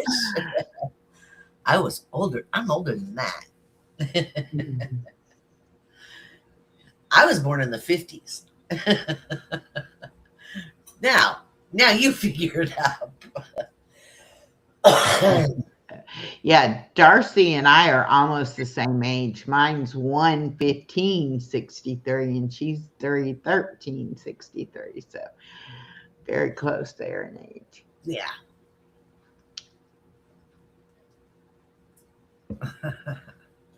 Yeah, what does the number 3 Huh? I said, what does the number 3 in is it numerology that you're talking about? The Yeah. number 3? Hi, Eat More Pizza. Welcome to our newest channel member. Eat More Pizza. Thank you. Thank you. I'll be doing a short to welcome you to Kaleidoscope of Happiness Families. I should have done it today, but I was lazy, so I will do it tomorrow. Oh, is he a new member? Yes. Yay, pizza. Yes. Thank you so much.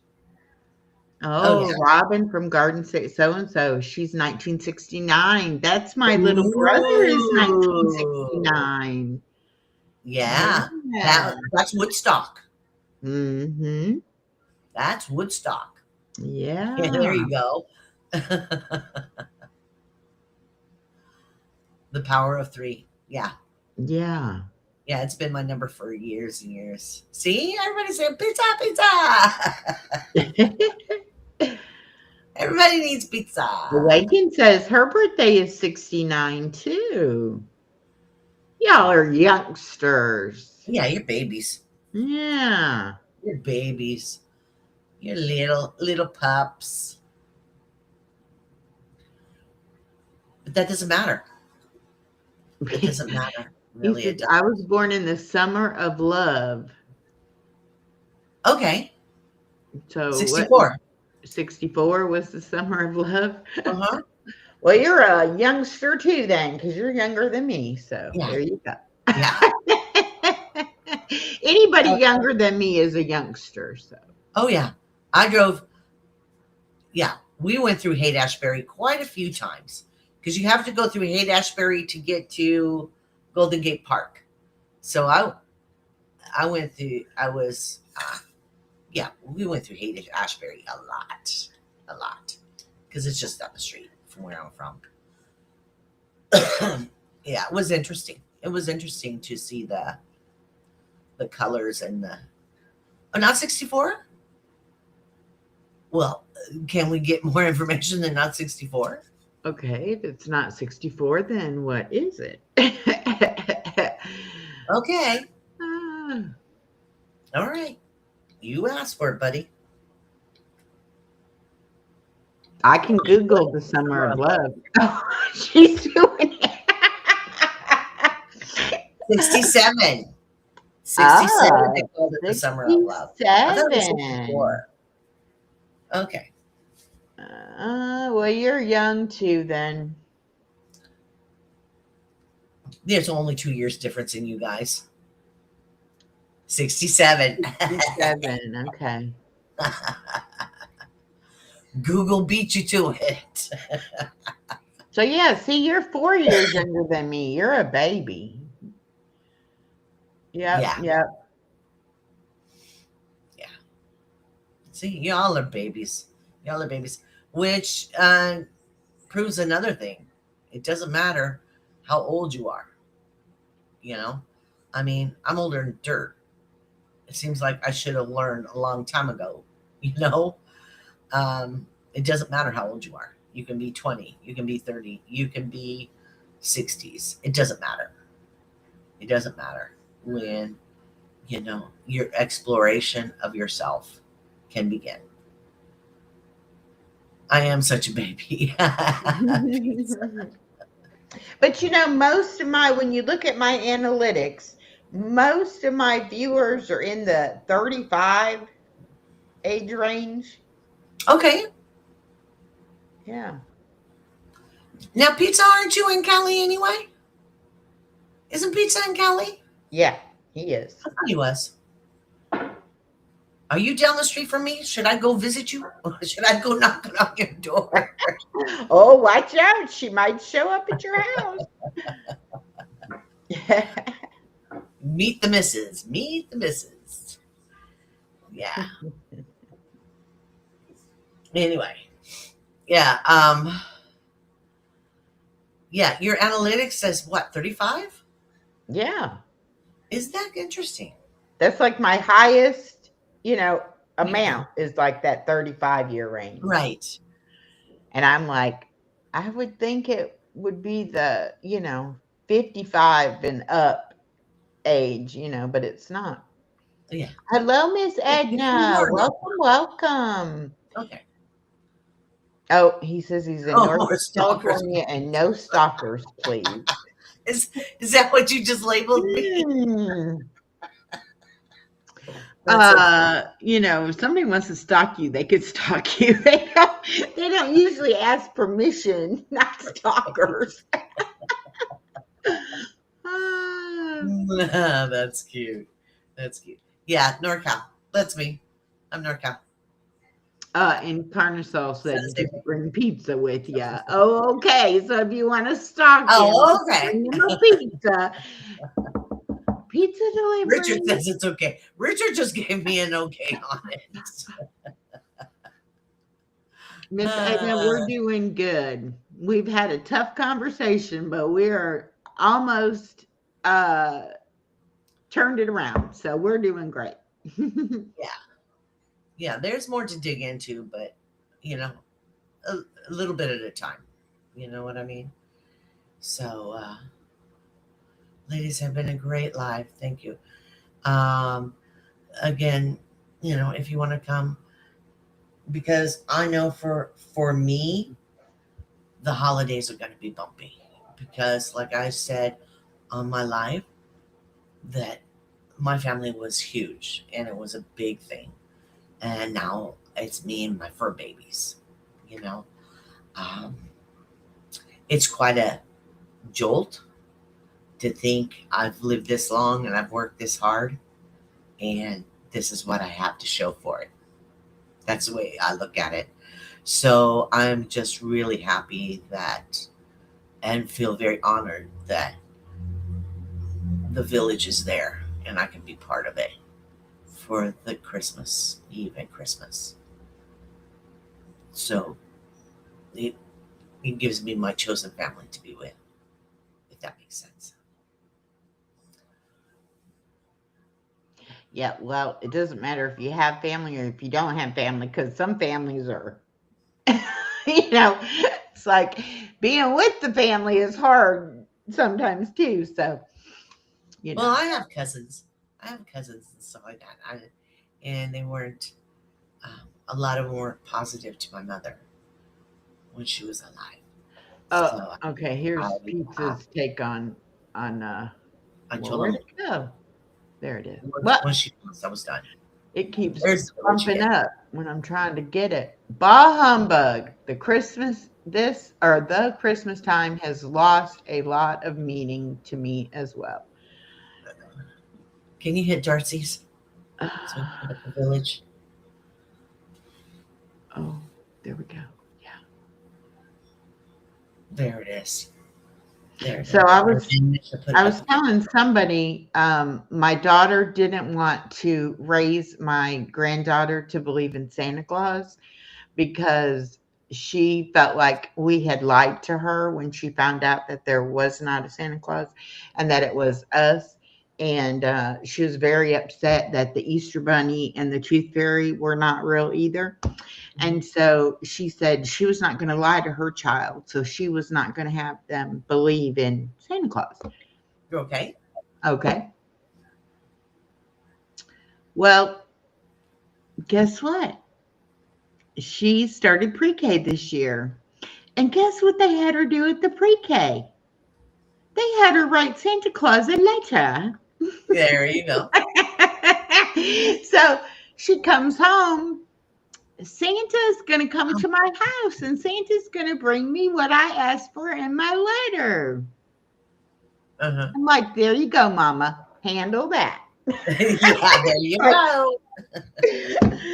I didn't agree or disagree about if we were going to have Santa or not because I don't really care. To me, Right. love is love. It doesn't matter. It comes from Santa, it comes from you, whatever.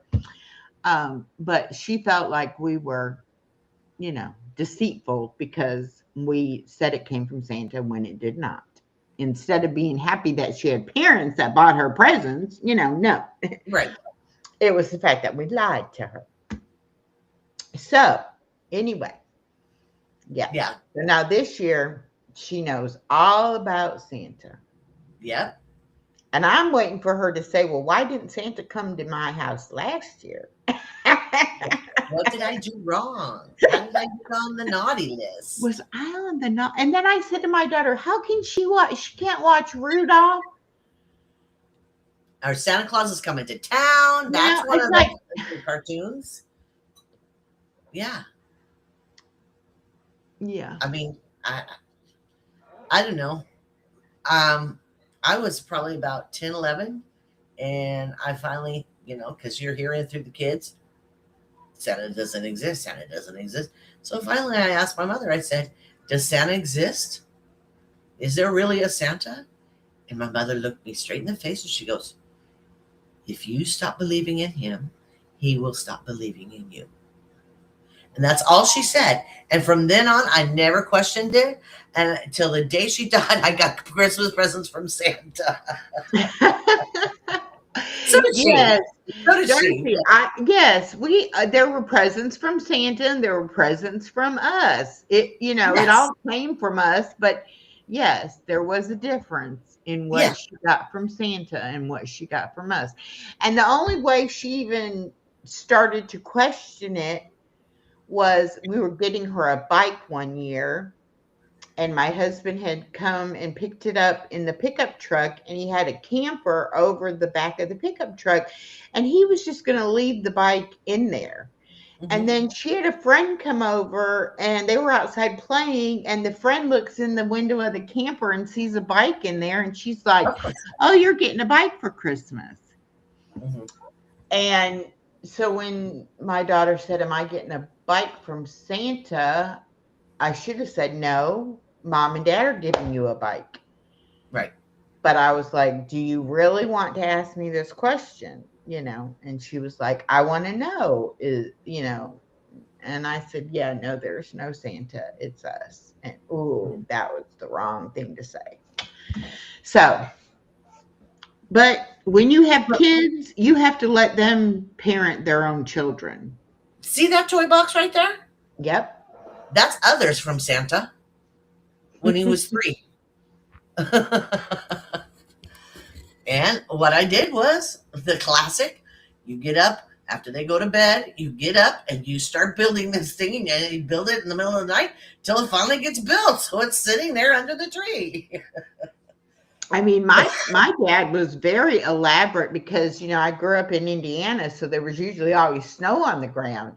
Somehow he would even make prints out in the snow where we thought it was the reindeer prints in the snow. Wow. And he would How make sure creative. that broke down all the boxes and took them out, so like you didn't see any.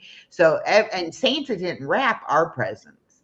No, So, everything was they put got a bow. together. Like Well, this yeah, thing maybe had a a big bow, bow but on it, but it yeah. didn't get But, wrapped. and Santa always brought the bigger things, The big thing came from you know. Santa. Yeah.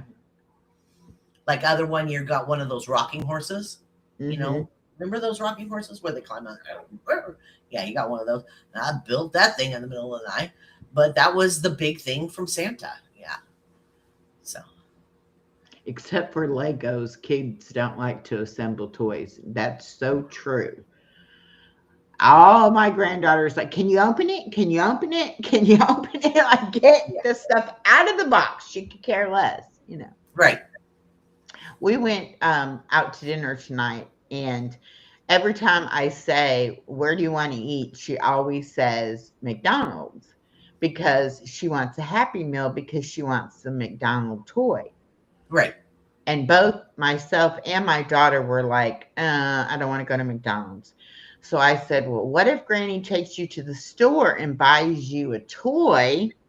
Then we can go eat somewhere else. So she was like, okay, yeah, okay, good idea. Yeah, well, I'll do that. So I probably paid, more for the toy than I would have paid for the Happy Meal. But anyway, so Got you then out of eating a burger.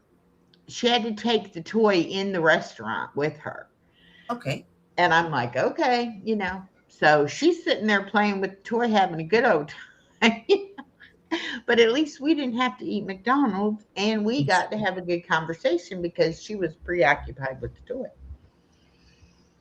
But yeah.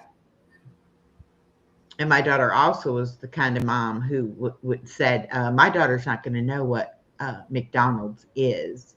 I'm like, yeah. She's not going to know. Oh yeah.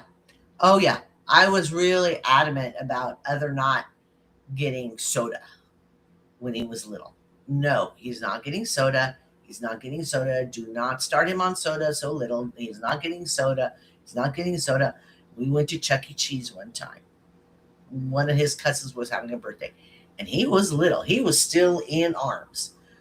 And next thing I know, I turn around and my mother has the straw in the soda and putting her finger on the end of it and shooting it into his mouth. And I went, ah, yeah, ah. And I went, outside forces, you just got to roll with it. You just got to roll with it. Yeah. And she's going, it's not going to hurt him. No, it's not. But that wasn't the point.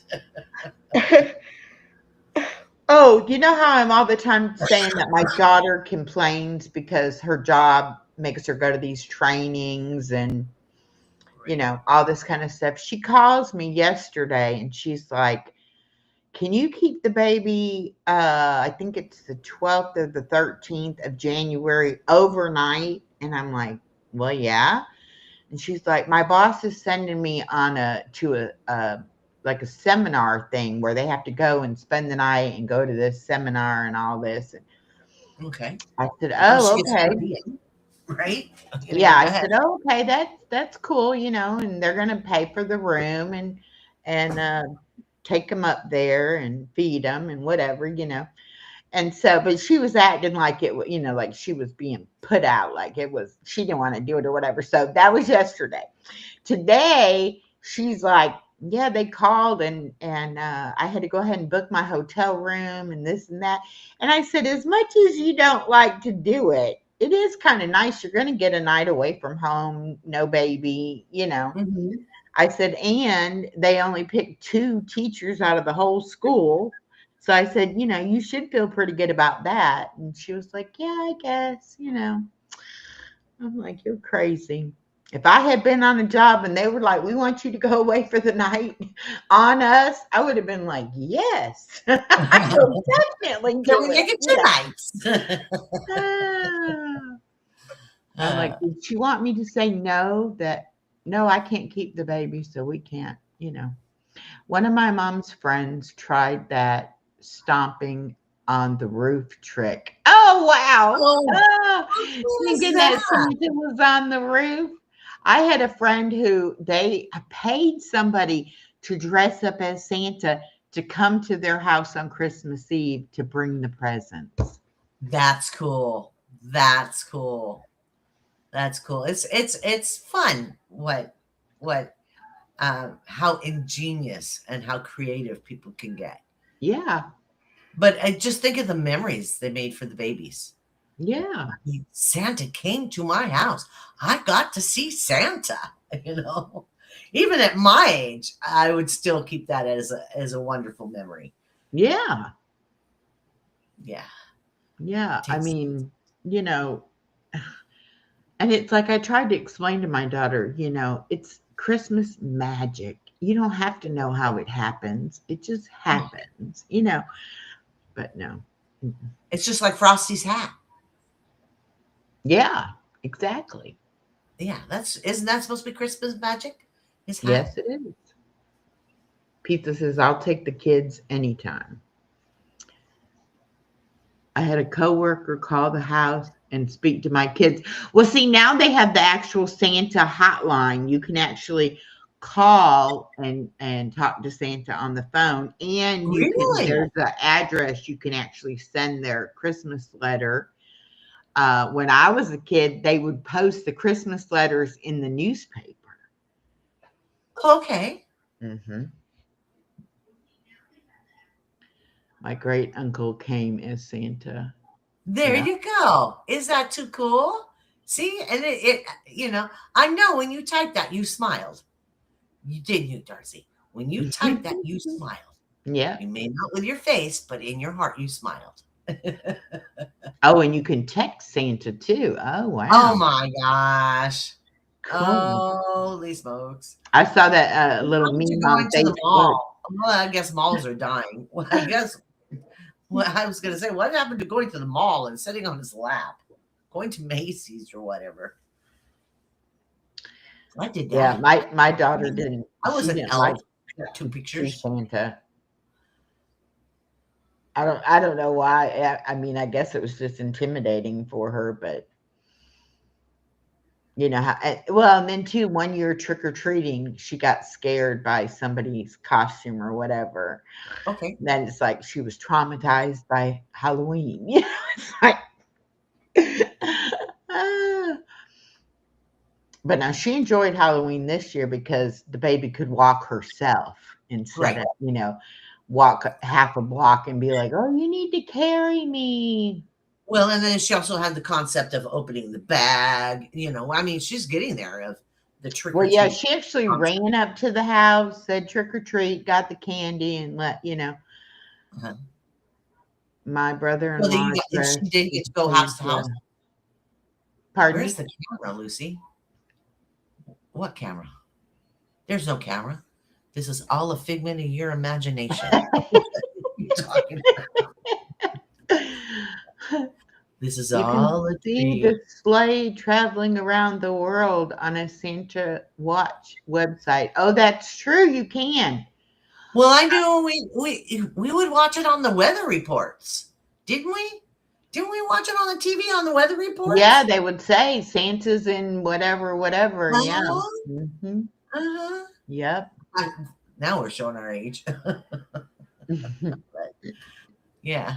Oh, and I always would worry because we didn't have a fireplace, so there was no chimney for Santa Oh to yeah. come, and I would always fret about, well, what if he can't get in the house? And then we had a dog, and I was like, what if the dog scares him? Yeah. We never had a fireplace. We never had a fireplace. We always rented. And my mama was always like, don't worry about it. Santa's magic. He'll get here. If And you've been good enough, he will get here. and we had, I don't know if you've ever seen those long, skinny candles, like it's a glass container, like a long, skinny Hmm. container, and it's filled up with a candle. Our school used to sell those every Christmas. Okay. And so each one of us had our own special Christmas candle, and they would light it when we Were they went blessing candles? Did they look like blessing candles? kind of, but bigger. They were a little bit bigger around. Like the ones I see in the grocery store now are really narrow. Yeah. This was like a pretty good size candle. But anyway, they would always light it when we went to bed. And the thing was, you could not get up because until it was blown out, because Santa would come blow it out when he was finished. Oh. But you had to be asleep or he wouldn't come blow it out. I don't know how many times I blew that candle out and I'd be bumping along, and they're like, no, go back in the room. And then I That's so tried funny. so hard. I wanted to see him blow it out. So I would try so hard to stay awake. And I know my parents were probably like, she's still awake in there.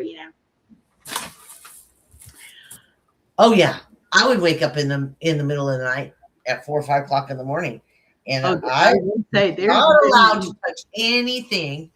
I was not allowed to touch anything until my mother got up.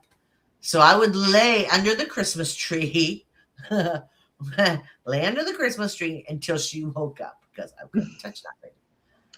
Well, I would go and I would look and see what everybody else got. And then I would try to wake my brother and sister up and they'd be snoozing. I'm like, how can you sleep? It's Christmas. Wake up, Right? And then most of the time, my dad would want to make the home movie of us. Right. And so he'd be like, we'd already go out there and see everything. And then he'd go like, okay, go back to your room. And then he'd, get the camera ready. And then we had to come out like we were surprised, like, oh, Santa. We did some horrible acting. Yeah, did he have a regular projection? Did he have a regular camera?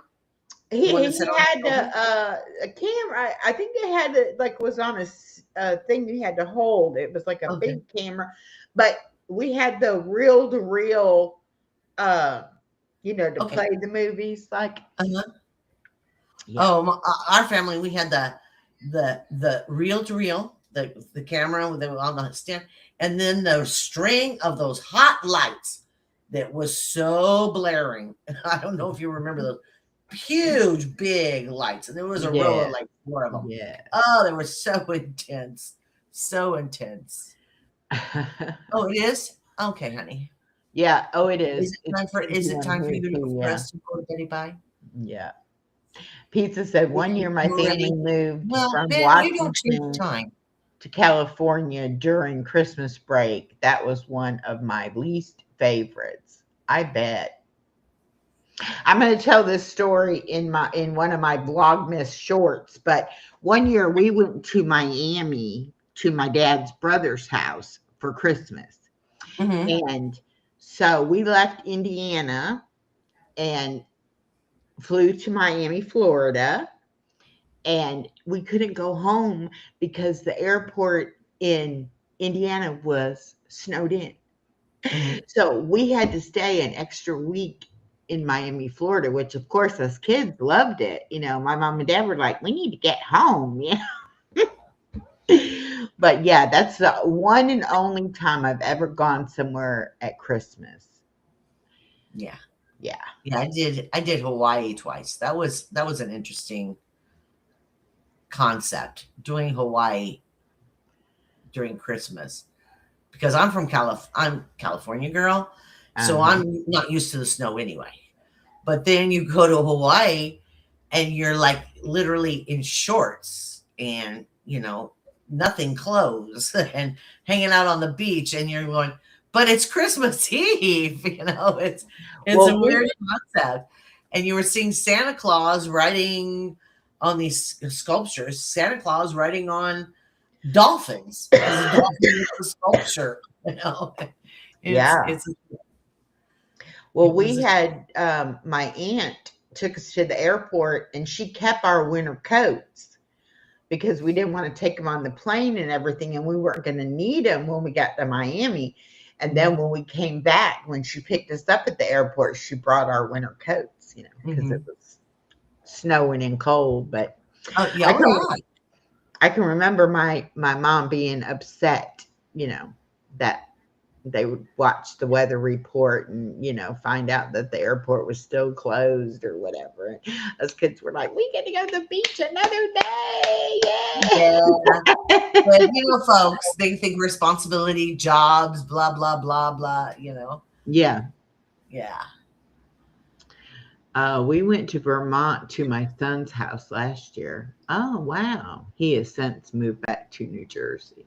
Okay. I bet you Vermont is gorgeous. Yeah, I bet it is too. Yeah. I mean, I bet you it's very, just the word Vermont just reminds me of Christmas. Yeah. Yeah. I'm sorry, more than New Jersey. I'm sorry, more than New Jersey. And more than, even though I don't like snow and I moved to Georgia to get away from the snow, I like secretly have always wanted to live in Colorado for some reason. And I know it snows there a lot, but Yeah. I don't know what it is about Colorado. I've always been like, yeah, I'm going to live in Colorado sometime. It really is so beautiful. Yeah. Yeah. Colorado is gorgeous. Colorado is just beautiful. Another beautiful state is Utah. Utah is gorgeous, but talk about snow as well. I don't do snow. I don't want to do snow. I've never done snow. Vermont reminds me of Newhart. The Newhart. Mhm. I would love that show. Yeah. And she always had the greatest sweaters, didn't she? Oh, how about this? Hi, my name is Larry. There's my brother Daryl and my other brother Daryl. The brother Daryl. Right? Yeah. Right? So Ben said he left already? He said it was late for him? Yeah, because he said he had to get up at 4 a.m. Oh, he's got an early start. This time last year, I was having to get up at 5 a.m. and go and get the grandbaby. And it is so nice. I mean, I get up and I look at the temperature and I'm like, oh, thank you, Lord, for not making me have to go out and get that baby. Right. I can stay cuddled up in my bed. Mm-hmm. I'm like, mm-mm. Then I'll pick her up and she's got the coat and the gloves and all that. I'm like, it must have been cold this morning. She's like, yeah, it was really cold. Like, I was in the bed sleeping. Yeah, I was nice and toasty. But you do what you got to do, and I never complained about doing it. The one day that it was a torrential downpour, very bad storm. The wind was blowing, and I mean, my little car was like this all over the road, Oh, that's scary. But I make it to my daughter's house, and right when I pull in, she texts me, school's closed because of the weather. And I was like, well, it's a good thing because I was fixing to text you and tell you, bring the baby out here to me. I'm not getting out of the car. It was really raining hard. And then I was like, good, I'm going home, going back to bed. Yeah. Oh, you didn't stay there until the storm calmed down a little bit? No, okay. No. You just weathered it and head on home. I have the day off. I'm going home and going back to bed. Yes. Yeah. But people here in Georgia don't know how to drive when it rains. I'd hate to see them drive in the snow and the ice because they can't even drive in the rain. They like pull off on the side of the road and wait. I don't get that. I don't get that. What are you doing? Here in California, they just get run over. It would just be a pile of boom, boom, boom, boom, boom. And people don't realize that if you're stopped, it might be because somebody is stopped in front of you, And these would be blowing the horn at me. I'm like, can you not see? There's traffic in front of me that's not moving. And especially you in a little car, they should be able to see over you. Yes. I'm like, come on, look around me. You see there's something there, but no. And they may not be too when somebody honks at me. Way in front that can't hear them. Because I'm like, you know what? The tutors. The toot toot toot. Georgia I'm doesn't I'm gonna honk their go horn, do even they? slower once they start blowing their horn at me. It's like, You what? I go even slower. Even Yeah. if the person in front of me goes, I'll be like, "Oh, can we go now? I'm sorry, I didn't realize." So I'm like, "What I are pull the you old doing?" lady card. I get the grandma driving going. I do. You It thought I just, was slow before? You thought I was in your way? Watch me yeah. now. I'm like, "Okay, do you not know?" And it's so funny when I pick my granddaughter up at the school, you have to move up as the car in front of you moves up. But Right, you can't move up, obviously, until that other car has moved up. And right, people will be behind you honking at you. And I'm like, we're all taking our turn here. You know, it's right, like I can't speed up the process, and my kid isn't here yet. So right. I have to stay here and wait. I'm sorry. You can Yeah, walk up they there and finally get your called her stuff. number. She's not out yet, right? Do you do the numbers? Mm-hmm. Yeah, Yeah. And I mean, there's no sense in me doing anything until she comes out the door. I mean, yeah. I normally do get out of the car and walk over there, to get her, which other people just sit in their car and their kid comes to them. But I mean, she's little, and I'm like, come on, let's go. Hmm. But yeah, they'll sit there and be honking at me, and I'm like, have you seen my child come get in the car? No, so I'm not leaving yet. But now Right. that day that I had to pick her up and it was raining so hard, that was the first time that I had to pick her up in the rain. And I was thinking, I'm going to get drenched. But I didn't realize they do have a little over thing and they let Oh, each one of us pull up, get the kid, and go. You know, took oh, longer, okay. but at least nobody was in the rain. You know, Okay, so there's a little overhang right there. yeah, yeah. Oh, that's nice. And I was like, "Oh, good, good. Okay, I won't panic next time it's raining." Because I was Mhm. like sitting there thinking, I have an umbrella, but you know how when it's really raining hard, the wind sometimes will blow the umbrella inside out. And I'm like, that'll be me. It'll go out and I'll get like a big puddle of water on me. I was like, no, I don't want to do that. Yeah.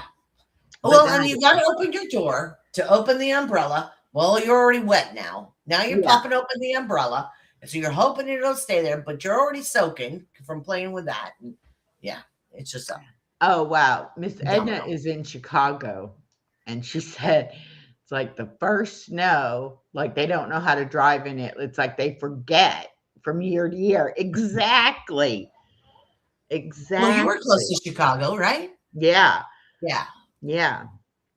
But people down here in South Georgia, they might get a light, very light dusting of snow once every 10, 15 years, So it's like they don't know anything about it.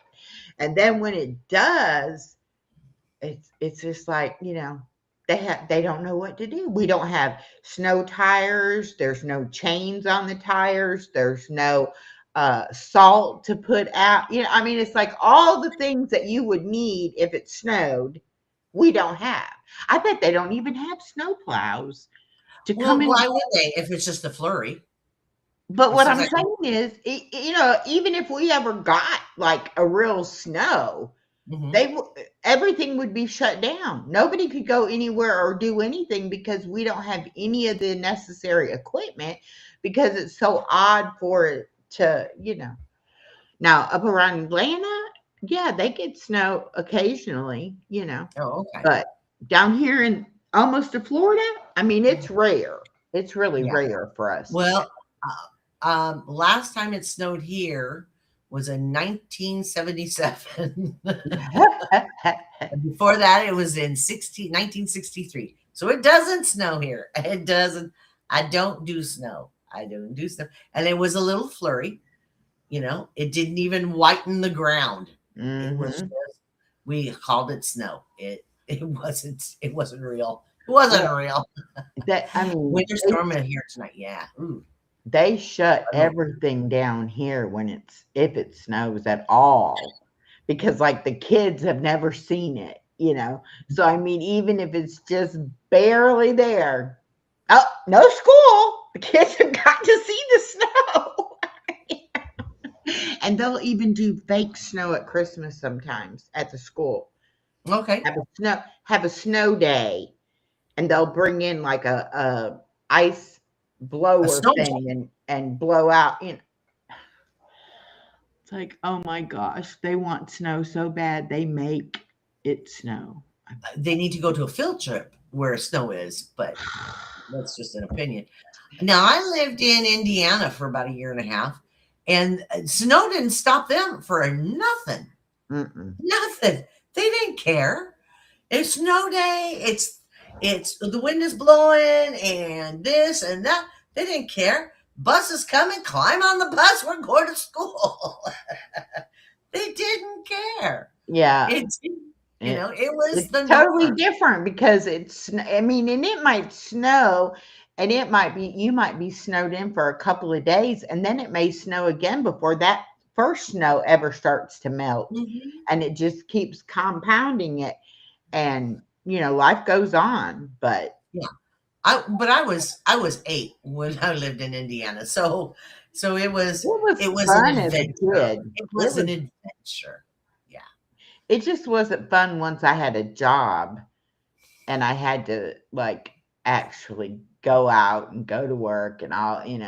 And drive Then I in it. was like, I don't want to man, this gets old really fast. Yeah, I don't want to drive in it. I don't want to drive. I don't Oh, want the slush. I don't want the slide. And I don't want the black ice. I don't want any of that. I don't want that.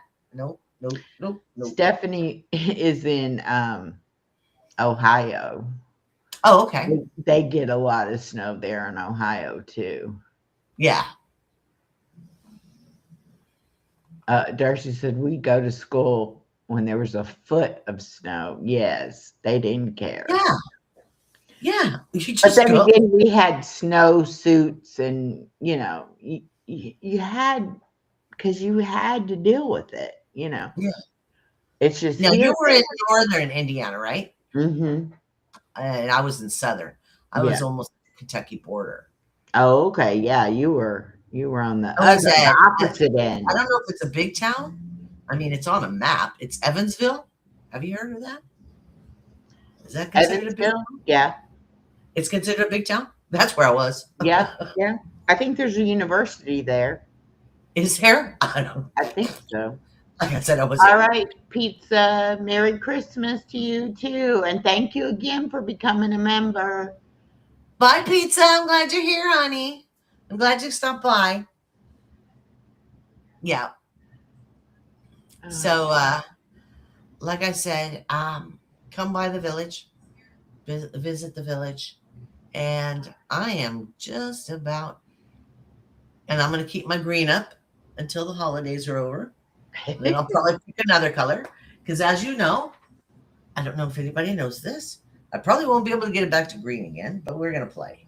Watch what this does. Now it's not going to do anything. Is it because the thing's in the way? well, Let's see. you're going to have to put purple for my birthday. Well, let's see. Does it make purple? What are you doing, Beans? Beans is over here snoring at my feet. Garden State so and so said they've already had a dusting of snow twice this year already. There we go. Oh, cool. There you go. It's kind of Oh, is that purple? purple. Okay. I'll remember what that is. And then there's a pink. Hmm. See, isn't that the most interesting thing? Yeah. I bought that for other. And then I stole I bought 2 of them, then I stole 1. So let's get back. There we go. So anyway. Yeah, we'll do purple for your birthday. We'll get some purple lights and everything. But Oh, and I meant to tell y'all, I gave Chloe this reindeer dog treat that I bought her at Walmart for her birthday, right? okay. It made her sick. Oh no. her tummy did not like it.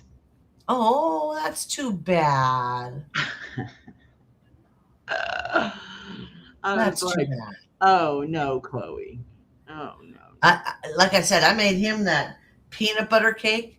no. Mm-hmm. It's shaped like a dog bone, and but you have to realize Beans is a bigger dog. Yeah. He ate the heck out of it. I guess I shouldn't have gave her the whole thing at one time, maybe. I don't know. But I never It even was a thought about birthday. it It was a bothering birthday. her, you know. Said it was, okay for dogs. It was a dog treat. It wasn't like it was a people treat. Right. So I didn't even think about it. And then during the night, I was like, oh no, poor baby. Ugh. So yeah, Oh, you have one that puts stars in the ceiling, different colors in the stores. Yeah, that's isn't it fun? cool. I love fun lights. See, because this one rotates, so it gives that swirl. I don't know if you can see it in the light, in this light, but it gives a little swirl there. Maybe this will help. Can you see it swirling, shifting? Uh-huh. Oh yeah. Mm-hmm. Is it dancing Cool. on the light a little bit more? Yeah. Yeah. It almost looks like you have a window there, like you're looking out the window because of it being the different colors. Yeah. That's cool. So it's fun. It's fun. So Chloe's better now, though. Yeah. She's When she okay. got it out of her tummy. Yeah. Yeah. Oh, that's so sad. That's not a way to celebrate your birthday. No. No. No. Well, and she's what? 12? 13? 13 now. She's 13. See, that's also a sensitive tummy time. Yeah. Poor Yeah. thing. And I was Yeah. like, She just wanted to oh. have a party. But she thinks that she's going to get treats, and she really likes the bed that Stephanie sent her, this really furry doggy bed. Mm-hmm. And so I have it in the living room, and it's like she'll go in there and she'll get it all comfortable, and then she'll lay her little head down like, ah. So she had a great birthday until that happened. But Yeah. we didn't know that was going to happen. So it sounds to me like Chloe is starting to get used to the camera. Yeah. So she's got her own little spot. she- She knows what it takes to get treats. And Yes. Robin, my birthday is January 15th. My birthday party is going to be Saturday, January 17th. you're welcome. You're welcome to join. Yeah, come and Everybody come join. celebrate with us. Yeah. But, yeah, I mean, she knows now, like, if I'm out here talking, she's like, oh, where's the treat? It's like, I'm coming out there and getting some treats. I'm like, please do not start barking. Where do you keep her when you do your lives? Do you She's keep her in my bedroom. Oh, okay. Yeah. Yeah. That's why I say you can hear her sniffing under the bedroom, because the bedroom's like right across from here. And she'll get up underneath the bottom of the door, and she'll be like, oh yeah. like, what are you doing out? And if I start cooking something and I don't let her come out here, oh my goodness. She'll be like, I can smell it. Let me come out. Oh, Miss Edna said her oldest daughter is January 19th. Cool. Cool. All good people born in January. That's Capricorn and Aquarius, right? Well, and it's funny because my birthday is the middle of January, and I'm a Capricorn. My sister's birthday is the 1st of February, and she's an Aquarius. Right. Yeah. It changes right there. Yeah. Yep. I have a lot So of for that 2 weeks, we're 2 years apart, but like for that 2 weeks, we were really only a year apart, and then she'd have her birthday and she'd be older than me again, another year older. But Oh wow, your granddaughter will be 27. Wow. My Yeah, I have a daughter cousin. I is have a cousin like that 28. where if I have my birthday, when I have my birthday, we're the same age. And then in January he has his birthday. Now he's a year older than me. So that for that 3 months Yeah, right there, we're the yeah. same age. Yeah. And he always liked having his birthday because he always wanted to be a year older than me. That was a big thing for him. Well, it's like for that 2 weeks, we're only a year apart.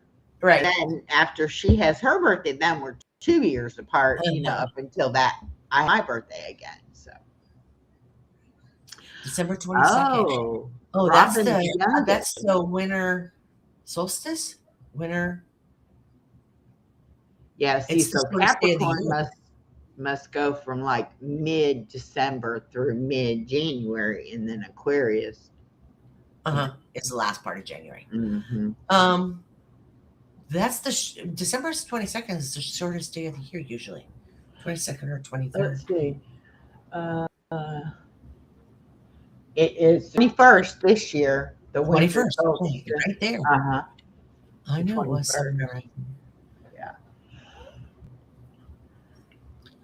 Oh my, you have them all clumped up together, don't you, honey? Okay. Oh, we're doing trivia tomorrow. Elisa and I, Oh, uh, okay. instead of Thursday, because she can't do it Thursday until 1 o'clock, and I have to leave at 1:30 to get the baby. So we're going to do it at 12 o'clock on Wednesday. You everybody catch that? Did everybody catch that? It's funny because she has her grandkids. she and I are going to be like me and Miss Norma were. One of us always had kids. Like can't get it together where we don't have kids around us. But yeah, so tomorrow at 12, I'll do my live at 10, and then I'll come back at 12 and do the trivia. Okay. And I got to put on here your thing that you just told me about at 8 o'clock on the 16th.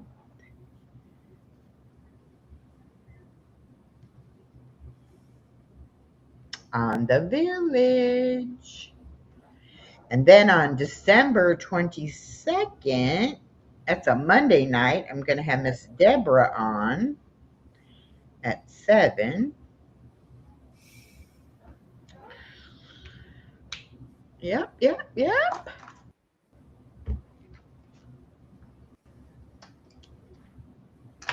Busy. My daughter said, "You're Yes, just indeed. cute." Because she asked me if I'd finished my book yet, that she's been waiting on me to finish reading. I said, no, I'll get it though. And I said, I was on vacation, so put me behind, so I'm having to catch up. And she said, well, you're going on vacation again. I said, I know, and I have to get stuff made up ahead for that. So I'm busy right now. Right. Yeah, it's a rough time of year. It's a rough time of year to keep caught up. Keep caught up. Yeah. Yeah. July and 2 August. days is my birthday. End of July, and my brother's is the beginning of August, 2 years apart. Yeah, so you have that same situation. You're only a So year you're both apart. Leos. So Mhm. you're both Leos, aren't you?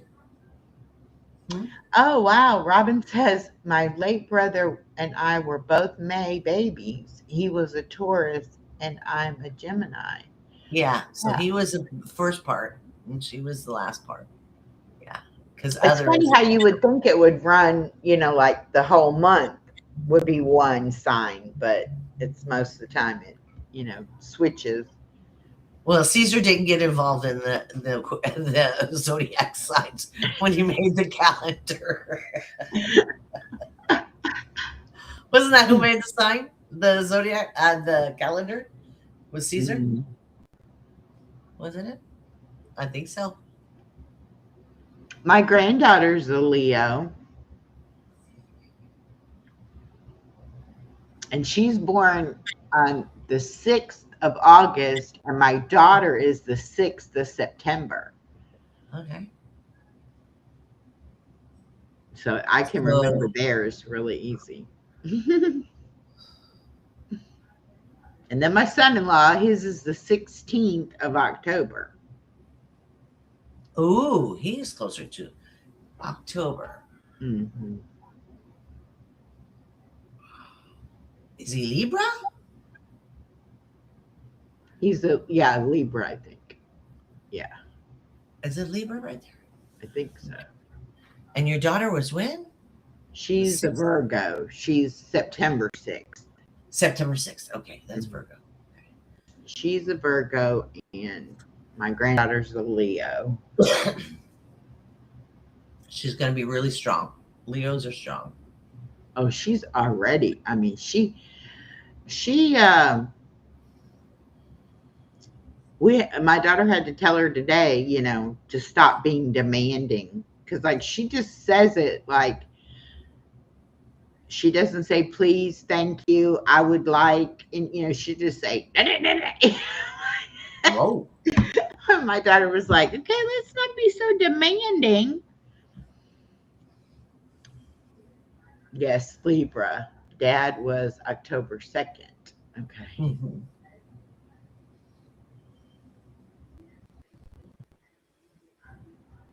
Yeah, she can be kind of demanding. Yeah. But you can also She get in. comes to Huh? she comes to the car today because it's rained for 4 days in a row, right? Mhm. So she comes to the car this afternoon and she says, "It's a beautiful day. The sun is shining." I said, "Yeah, but it's still 50 out. It's still kind of cool." She's like, "No, I want to go to the playground. It's warm. The sun is out." Ah. I was like, "Okay."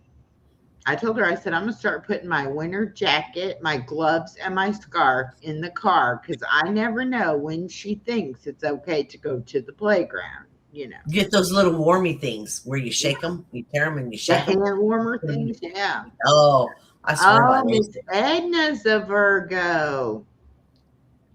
That's how Okay. we get along, Miss Edna. I get along great with my daughter, and she's a Virgo. Mine is the 10th and same height as I am, 5'2". Okay. Oh, granddaughter is August the 30th. My granddaughter is 4. 50, that's about the right temp. No, no, no, no. It was cold. I'm used to 90, so 50 was, DJ's awful. He's north. He's north. yeah, He's way north of you, honey. September 10th and September 14th. Well, my good friend Miss Kathy, her birthday is in September, and her daughter's birthday is in January. And Mhm. mine is in January, and my daughter is in September. So it's Okay. like Capricorn and Virgos. Oh, knocking things down.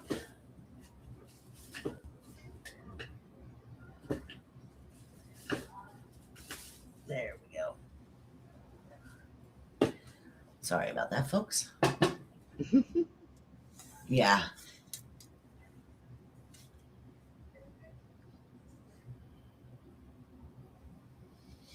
Yeah, that's how Miss Kathy and I became friends, because once we started, I met her down at the pool in the apartment complex. Hey, And John. once we started talking, it was like so many similarities, Mhm. because we us are supposed to be friends then. God, Now, I haven't seen Hey John in how a did you long say time. their name? A shot? Hmm. A shot? I met Ajot through Izzy. Oh, okay. Yeah. I haven't BJ seen her says in my a mom long time. is tall, 5'11". My dad was sawed off runt at 5'6". He was the one that got teased in our family a lot. Oh, My mom was only like 5'2", but my dad was 6'1", and I'm 5'9". I used to think I was 5'10", but I'm really 5'9". Yeah. Oh yeah. My dad and mom were both very tall, very thin, very model shape, you know. Mm. Mm-hmm. And so my mother thought I was going to be tall and thin and blonde hair, and I turned into this weeble. Sorry, ma.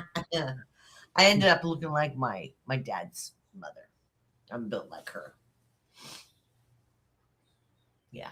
But she thought I was going to be tall and thin. And she had me take all these lessons of standing up straight because she said tall women need to stand up straight and pull their shoulders back, blah, blah, blah,